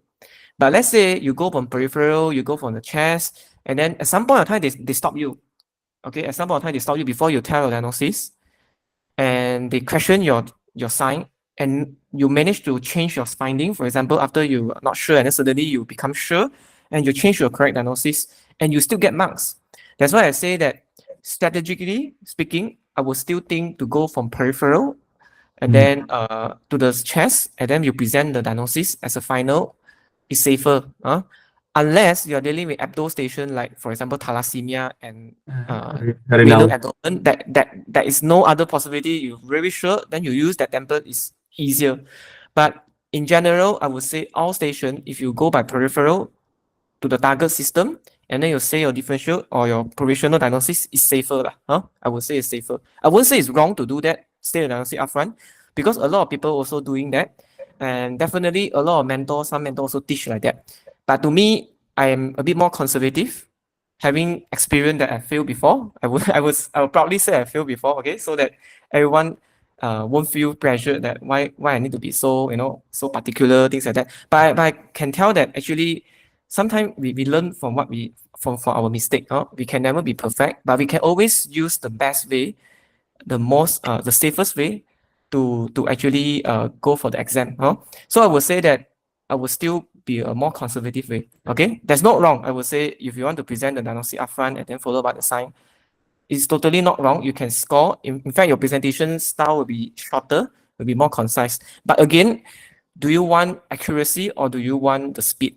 The speed to us, if you practice enough, 2 minutes is something is I would say expected. Okay, but if you present more than 2 minutes, like in your case, then you need to tell yourself, you need to present again. Maybe later on after the session, you can look at the slide, see the findings, and you start your timer and you present again until the point that you're happy. Then you know that your presentation will be okay. All right. Yeah, I think this one I got nothing to discuss. So, anyone have any question? If not, we will just proceed. I guess no, right? So I think next is actually Michelle. Michelle, are you there? Yes. Yeah, are you ready? Yeah. Okay, I will just give you 1 minute, and After you are done, you can just let me know, okay? Okay. All right, so your time start now. Oh, sorry. Yeah, this one.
Okay, are you ready?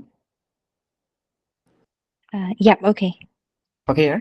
So, okay. So, let me just, okay. So, Dr. Michelle, can you tell me the patient findings? Okay. In order to complete my examination, I would like to check for urine dip and possibly for optimal scope. So I examined this young gentleman who is comfortable at rest. Upon inspection, he has peripheral digital clubbing. But there is no stigmata of any infective endocarditis. He looks paler, but there is no jaundice. Upon the pulse is regular as well, and there is no collapsing pulse that I could appreciate. Upon an inspection of the chest, their apex beat is displaced to the 6 intercostal space laterally. There are no obvious scars that I could appreciate. Upon auscultation, I could hear a pansystolic murmur, loudest at the mitral area that accentuates with expiration. Along with it, there's also a split as to heart sounds. Patient, additionally, I could feel there is a pulsatile liver, but there are no bibasal crepitations and there is no pedal edema.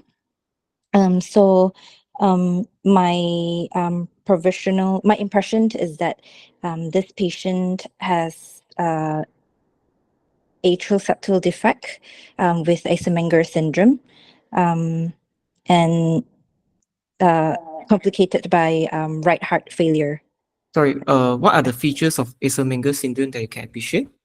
Sorry, there's a central cyanosis and also peripheral clubbing. Peripheral cyanosis and central cyanosis, is it? So you say patient got cyanosis and clubbing, right? Yes. Okay, all right. So what is your differential diagnosis? My differential diagnosis would be for pansystolic murmur would be a mitral regurgitation or a tricuspid regurgitation. Okay, but this two is not cyanotic, right? Yes. So do you think the patient have what can be possibly due to for the pansystolic murmur that you heard? It can also be like a patent ductus atterosis, although this would be usually a continuous murmur rather than. So do you expect a murmur when the patient already developed Eisenmenger syndrome? Continuous murmur?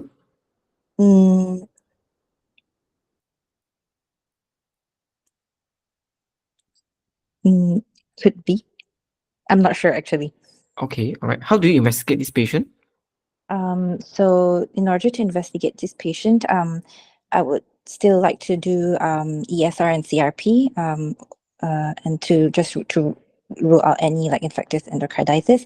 I would like to do a full blood count to confirm for anemia as patient has paler. I would like to do a site ECG along with echocardiography to confirm my diagnosis. I would like to send for a urine dip as well, specifically to check for hematuria. Anything else? And do potentially an LFT and ultrasound of the abdomen, as I could feel pulsatile liver. And chest X-ray as well, just to look for any signs of heart failure. So if you think this is, for example, if you think this is an exomenger, how do you manage this patient?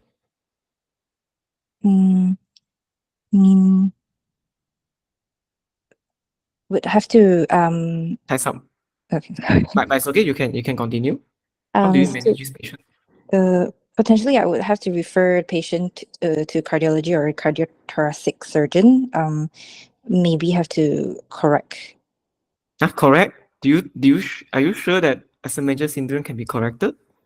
No, usually if they have exomenger, you cannot reverse anymore. So in exam you need to really be sure of your answer, because if you mention the answer wrongly, it can affect your clinical judgment. Okay. Okay, so okay, all right. I would say good, but I think you can be better, definitely.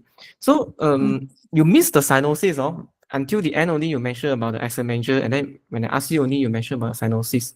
So this is someone that I will sell the cyanosis and clubbing early. Definitely I will sell that early.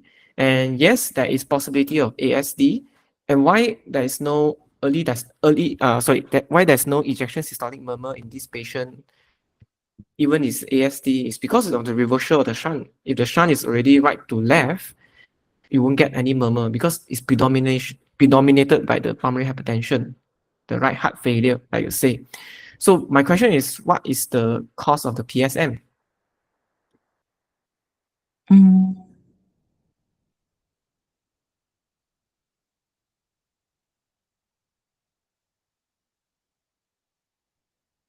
Okay, I cannot continue this because if this exam, then you wasted 10 seconds, right? But you cannot be silent. You need to think ahead, when you examine this, because this PSM does not tally with ASD, right? Definitely, and you say it's exomenger.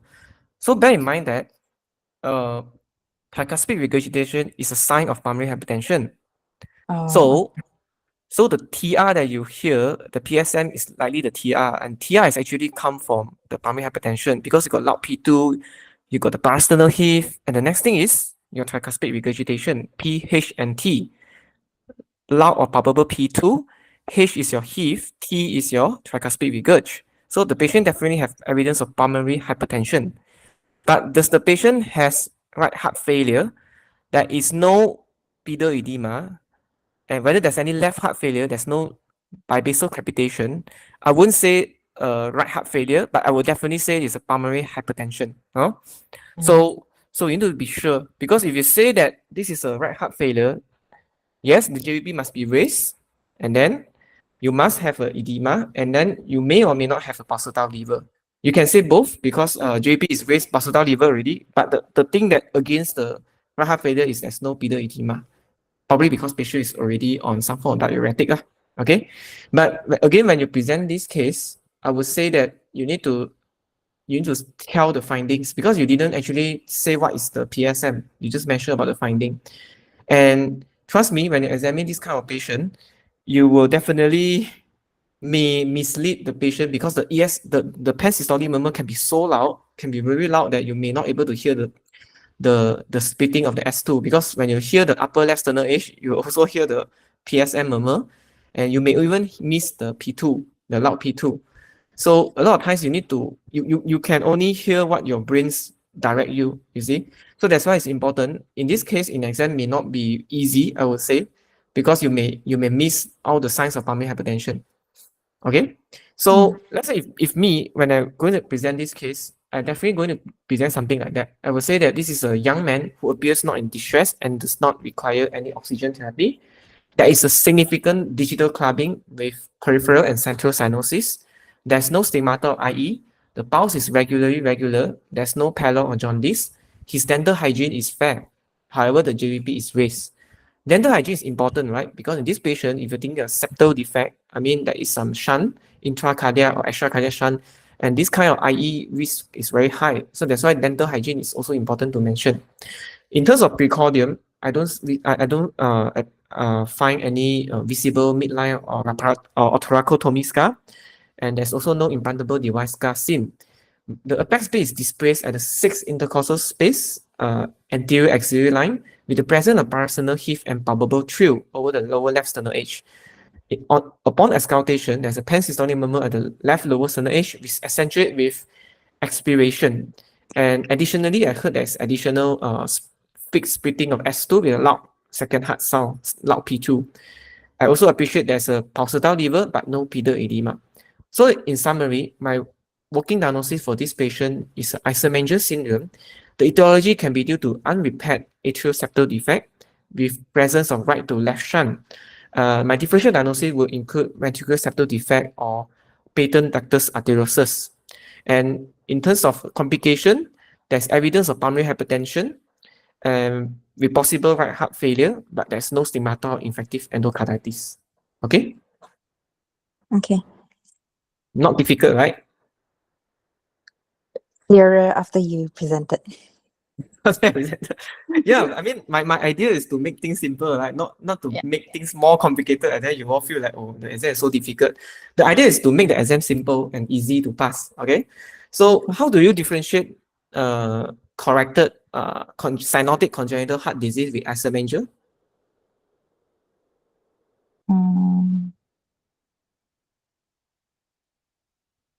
Is it the cyanosis? No lah, both also got cyanosis and clubbing, right? Because this cyanotic congenital heart, they already have cyanosis since young, since birth, and it was corrected. So both will have With the scar? cyanosis, both will have clubbing. Okay, good. Scar is one. So you will be expecting how many scar? One scar, two scar, three scar? I'm not sure. Not sure. So it can be one scar or two scar. So most likely it's two scar lah.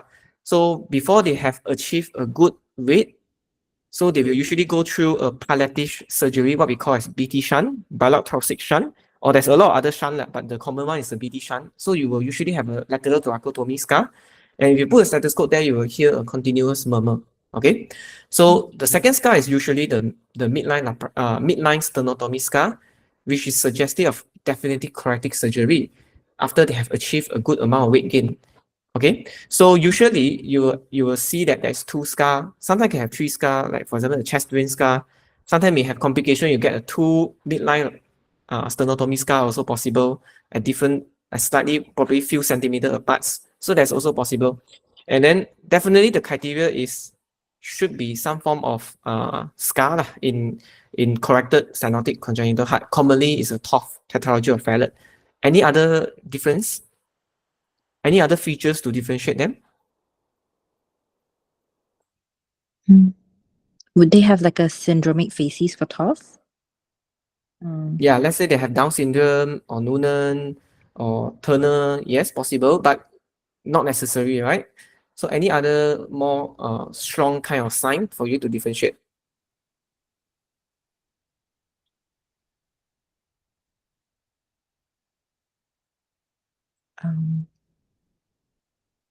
Would it be like they probably don't have the P2 or like pulmonary hypertension? Yeah, correct. Exactly. So usually in a corrected cyanotic congenital heart, if they can survive until now, means that it's working now. The corrective surgery is successful, and you should not appreciate any evidence of pulmonary hypertension. So presence of pulmonary hypertension will tell you that this is suggesting more of Eisenmenger than tetralogy of Fallot or corrected cyanotic congenital heart. How about murmur? Usually, I think TOF is more ejection systolic. Okay, let's say it's ejection systolic, what you are thinking?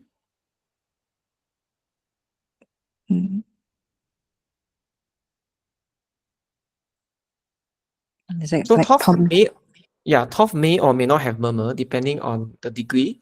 So we'll discuss lah, huh? So when we encounter a club and sinus patient in cardio, there's only mainly two. The reason I put repair TOF is because TOF is commonest, but bear in mind that a lot of things can be repaired. For example, TGA, transposition of great vessel.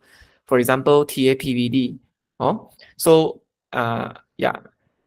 For example, truncus arteriosus. So all this can be actually repaired cyanotic congenital heart, but the commonest is being TOF lah. So they are all the same in the sense that they got clubbing and cyanosis. They are usually very young to middle age group. But the difference is, like I say, scar, usually repair TOF, you will get a scar. Asymmetric should not have scar, but sometimes if they repair the septal defect, for example, ASD or VSD, subsequently fail, yeah, that can be, I mean, it's still possible to have some scar. For example, murmur is the important thing. In the TOF, they got so-called subvalvular pulmonary stenosis. This pulmonary stenosis is not a true pulmonary stenosis. It's actually because of the overriding of aorta, and that actually caused narrowing, and the high right ventricular hypertrophy is a functional PS in a way. The murmur that we hear is actually a functional PS. Okay, but let's say when they do the surgery, what they do, they actually dilate they actually dilate the pulmonary valve and the diameter. So what you usually get is actually early diastolic murmur. It suggests a functional pulmonary regurgitation as in fact, but certain patients after they dilate, few years later, they can narrow back. They can actually constrict back. So they will get something what we call restenosis. So yes, you can still hear some form of ejection systolic murmur. In the case of TOF, let's say there is a functional residual pulmonary stenosis. But usually, they may or may not have murmur. But in isomenger, usually they have no murmur. If they have murmur, they usually is pansystolic murmur, and it actually suggests a pulmonary hypertension, because most often it's actually due to tricuspid regurg, not anything else. Because without isomenger syndrome development, can be pre-isomenger, so-called pre-isomenger, they may still have murmur. For example, VSD, you will still have pansystolic murmur. ASD, you will still have ejection systolic murmur. But generally, the murmur is not, it's usually it is quite dampened, and then it will not be very loud. And then usually the predominant finding is still the parasternal heave, palpable and loud P2, and you may already get some tricuspid regurg. Okay, so generally in the early stage of what we call as acyanotic heart, which is a septal defect, usually they have their respective murmur. When they develop into pre-isomenger stage, usually their murmur can be remain, but usually it become lesser degree, and you will appreciate some pulmonary hypertension, especially the loud P2. Loud P2 is something like it's quite compulsory, because loud P2 signifies the early stage before you get the parasternal heave and the tricuspid regurg. Okay, subsequently when they enter into full-blown isomenger, then you will definitely get tricuspid regurg, and the pansystolic murmur that you hear is definitely TR. Okay, and you want to confirm that by expiration with the maneuver. So again, the third strong feature is the pulmonary hypertension. You should not get pulmonary hypertension in repaired cyanotic congenital heart. Okay. Any question, Michelle? No, thank you. Okay, thanks. So I am actually left with last scenario. Anyone want to try before I open the floor to those that have tried today and want to try again? Anyone want to try in the group?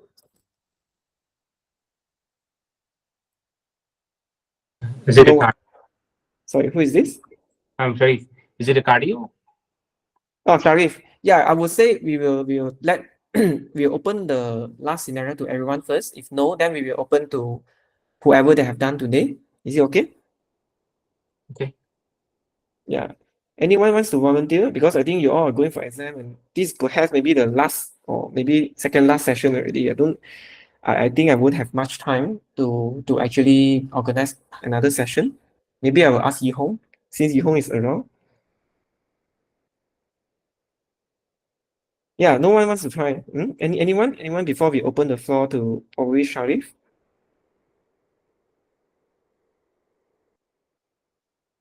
Wu raised the hand. Wu, you want to try? Yeah, can you unmute yourself? Yeah. Yeah, okay. So I think so are you ready to try? Yeah. Can you hear me? Yeah, I can hear you. Right. It's clear. Yeah. Sure. Okay, so I will give you 1 minute, yeah? Sure. So the time will start now.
Okay, are you done, Wu? Yeah. Okay, all right. Okay. So wait, relax. Okay. So all right, Dr. Wu, can you tell me what's the finding for this patient? Okay. I examine this elderly gentleman. And just finding consistent with my trauma replacement. This on examination of the patient. There's no clubbing. The pulse was irregular, such as atrial fibrillation, and there's a multiple bruises seen, suggestive of anticoagulant therapy. Especially on the chest, there's a midline sternotomic scar. The apex is displaced at the 6 space. There's no parastenotic mobility.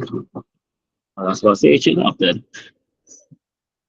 mitral region, there's a loud S1 with no systolic, diastolic moments.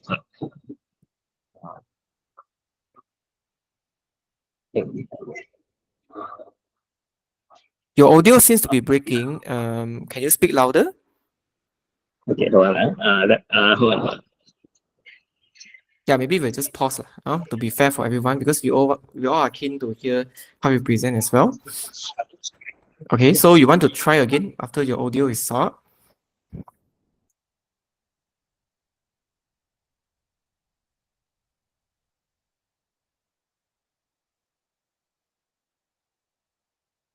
Yeah, someone asked a good question. You asked why the TR in isomenger is exacerbated by expiration. So I think it's a typo lah. It should be inspiration, because it's a right-sided murmur. It's not left-sided murmur. Yeah, I think you asked a good question. But let's say in examination your murmur do accentuate with expiration instead of inspiration, it still can be functional MR. Okay, but you need to think hard whether can this be also a TR. Okay. And do you routinely check for radial femoral delay? Definitely no. I will routinely check for radial delay. After that, I will release one of my hand. I will just feel for one hand for the pulse. But I definitely will not check for radial femoral delay. Okay. Yeah. Wu, are you ready? Yeah. Okay. Okay. Yeah. So you can try again. So can you tell me what have you found in this patient? This patient has evidence of mitral valve replacement, most probably secondary to severe mitral regurgitation, as the patient has displaced apex beat. There's no evidence of dysfunction mitral valve. There's no leaking, as there's no murmurs heard for this patient. There's no evidence of pulmonary edema, or there's no stigmata of infective endocarditis. Is there any other complication that the patient has? There's the patient also got atrial fibrillation, most probably due to the mitral valve disease. Anything else? I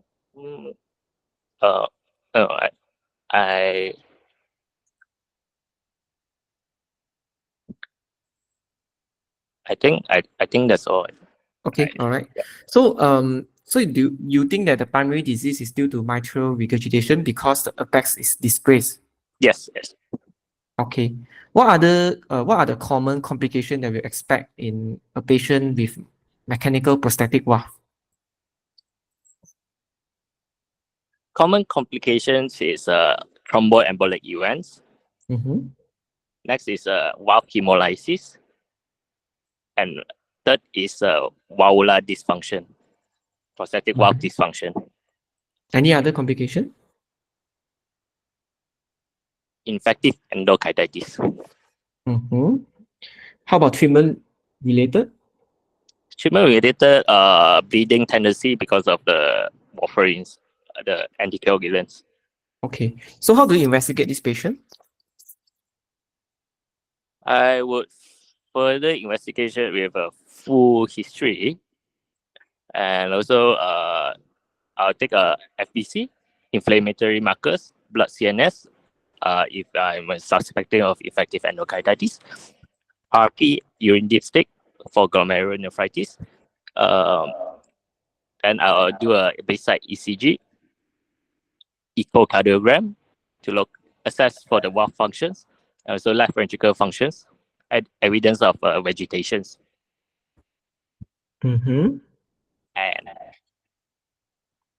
chest X-ray to look for evidence of pulmonary edema. Okay. All right. So you have mentioned that you want your complication you want to look for is the infective endocarditis, right? You mentioned about CRP and ASR. Is there anything else more important? Blood cultures. What about the blood cultures? Yes. 3 sets of blood cultures, 1 hour apart. 1 hour apart, you sure? Um,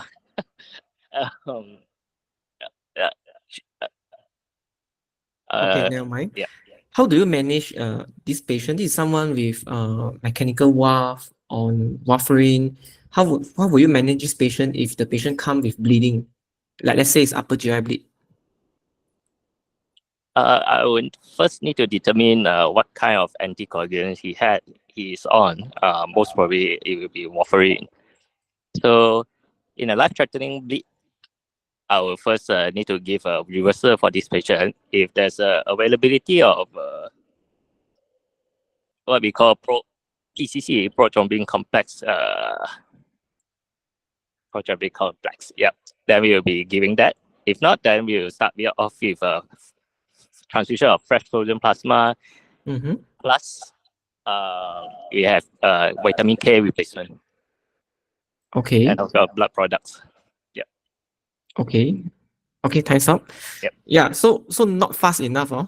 I think you are quite smart. You know how to answer the question and you know how to present it, but you need to be a bit fast. Maybe because now it's already night time, you are sleepy already. Yeah, but Jenny, I think the initial presentation, I'm actually very happy with the initial presentation, but second time when you present, you decided to change the style straight away, mention the diagnostic upfront, and then you mention about the functional status and the complication. By doing so, sometimes you will miss certain thing that is that I feel is important to mention. That's why sometimes I still prefer to go peripheral and then go to the target organ. Only then I will give a diagnosis. Why I say so? Because I'm going to present to you. This is how I'm going to present for this case, although it may look simple. So I would say that this is a middle-aged man, appears not in distress, not on oxygen. Peripherally, he has no clubbing or cyanosis, no stigmata, i.e. he has rate control AF, with no bounding or collapsing pulse. There's no jaundice or pallor. His dental hygiene is fair. His JP is not raised. Examination over the precordial and notice there's a midline sternotomy scar. Seen, however, I cannot appreciate any sophaneous vein harbor scar to suggest any CABG. Apex space is displaced at the 6 intercostal space, mid-clavicular line. There is no parasternal heave or palpable through. On auscultation, there is a audible mechanical clicks at S1. However, there's no regurgitation murmur heard, and there's no loud P2. Additionally, his lungs is clear, there's no bibasal crepitation and no pedal edema. So in summary, my working diagnosis for this gentleman is mechanical mitral valve replacement with complication as mentioned. Number 1, he have a rate control AF. Number 2, there is a bruises over the bilateral arms that may suggest of vitamin K antagonist use, but clinically he is not pale. And definitely I will check the INR book to confirm regarding the warfarin status. And another number 3, there is no regurgitation murmur to suggest any warp failure. He also have no evidence of heart failure or pulmonary hypertension. Neither did he has any features to suggest infective endocarditis. And additionally, he has no pointed drift to suggest thromboembolism. Okay, that's how I'm going to present in a full, complete diagnosis. Because the diagnosis of mechanical valve replacement does not stop at the diagnosis, with or without the etiology. Sometimes the etiology you may not know for sure because it's mid-clavicular line 6 intercostal space. It's not very displaced until anterior axillary line, right? So sometimes the etiology, the primary etiology you can mention, but it's not often not necessary. But what I feel more important is actually the functional and the complication. So mechanical valve, you need to know definitely the status, whether got AF or no AF, and then whether got bleeding / anemia, okay, and then whether got any valve dysfunction like what you have presented, which is any regurgitation murmur to suggest valve dysfunction, any heart failure, any pulmonary hypertension, and any IE stigmata. The last but not least, if you want to outperform and impress the examiner, usually what I usually do before I press the pedal edema, because cardio is very fast. By the time before you press the edema, you probably got like 30 seconds more, and you'll be like, okay, I'm going to press the leg and wait for the time.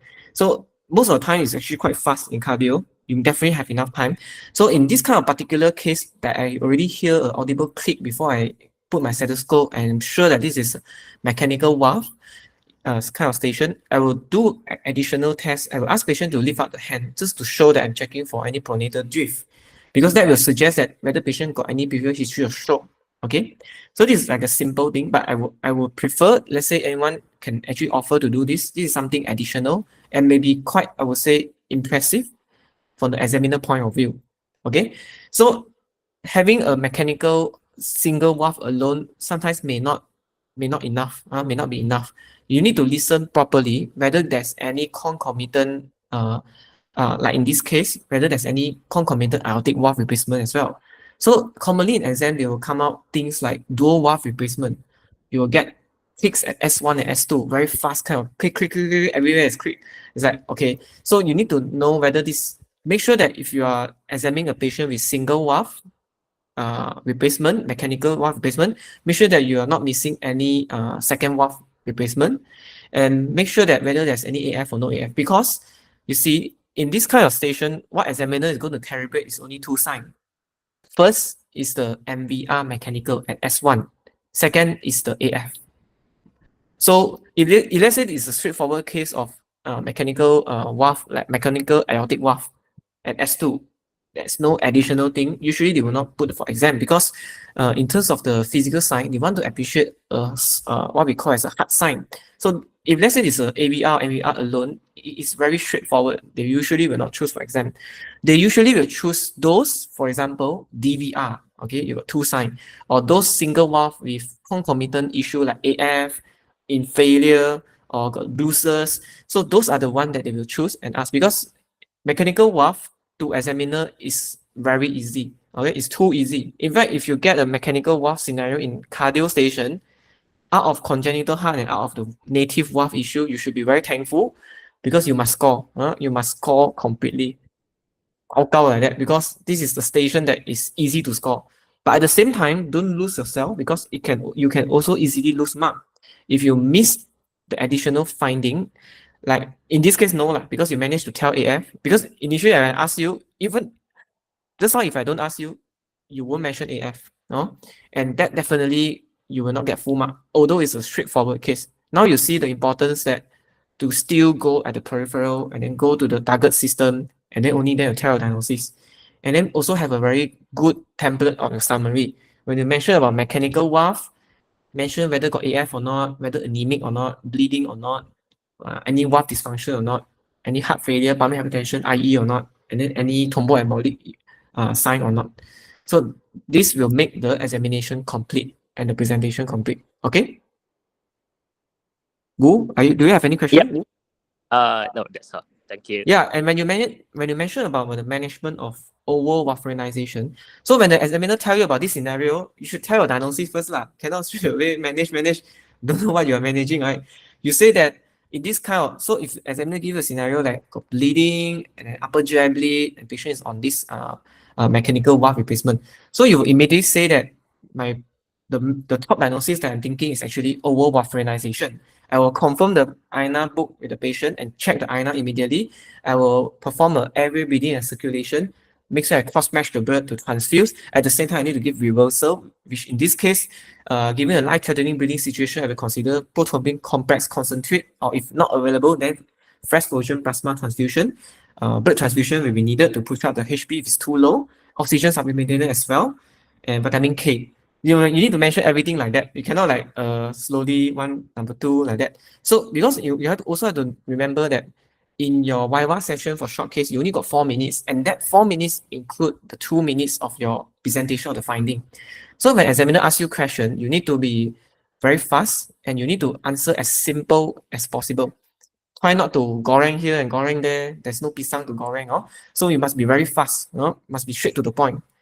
Straight to the point, okay? And when the same goes to the second last cases now, I don't like the fact that you all order CRP and ESR to look for infective endocarditis or infection. To me, it's definitely not the gold standard answer.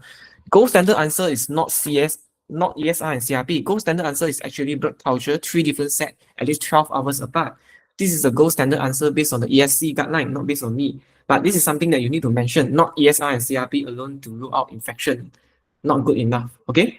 And when you mention about echo, you cannot just mention about echo alone. The reason you want the echo is to confirm the diagnosis of the valve issues, stage the severity based on certain echo findings, and then you want to look for complication, which is like infective endocarditis or even valve dysfunction, like in this case.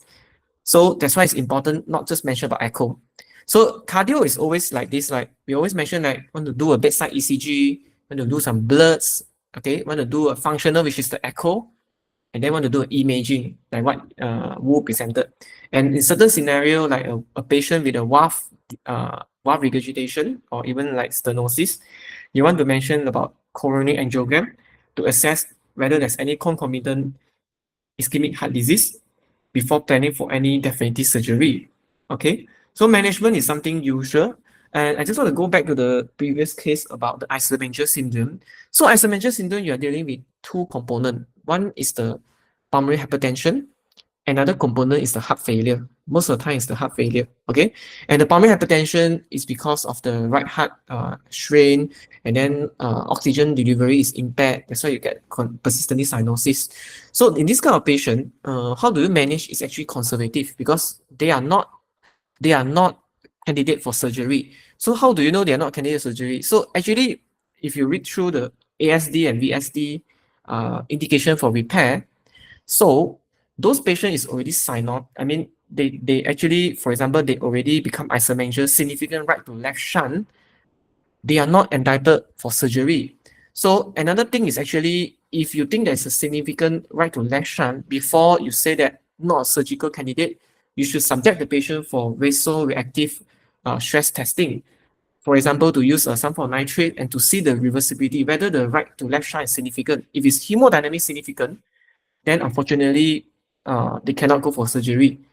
So, but let's say it's the left to right shunt is still predominant, then yes, there's still role of surgery. But for Eisenmenger, definitely no. The management is definitely not for surgery. It's going to be conservative, but you can treat patients symptomatically. For example, give oxygen appropriately, and you give a vasodilator, or what we call vasodilator. You give things like, for example, sildenafil to reduce the pulmonary pressure, and you also give bisoprolol, for example, beta blocker, to control the heart rate and then to reduce the burden of the heart failure, to remodel the heart. Although you cannot remodel much, it's a structural defect.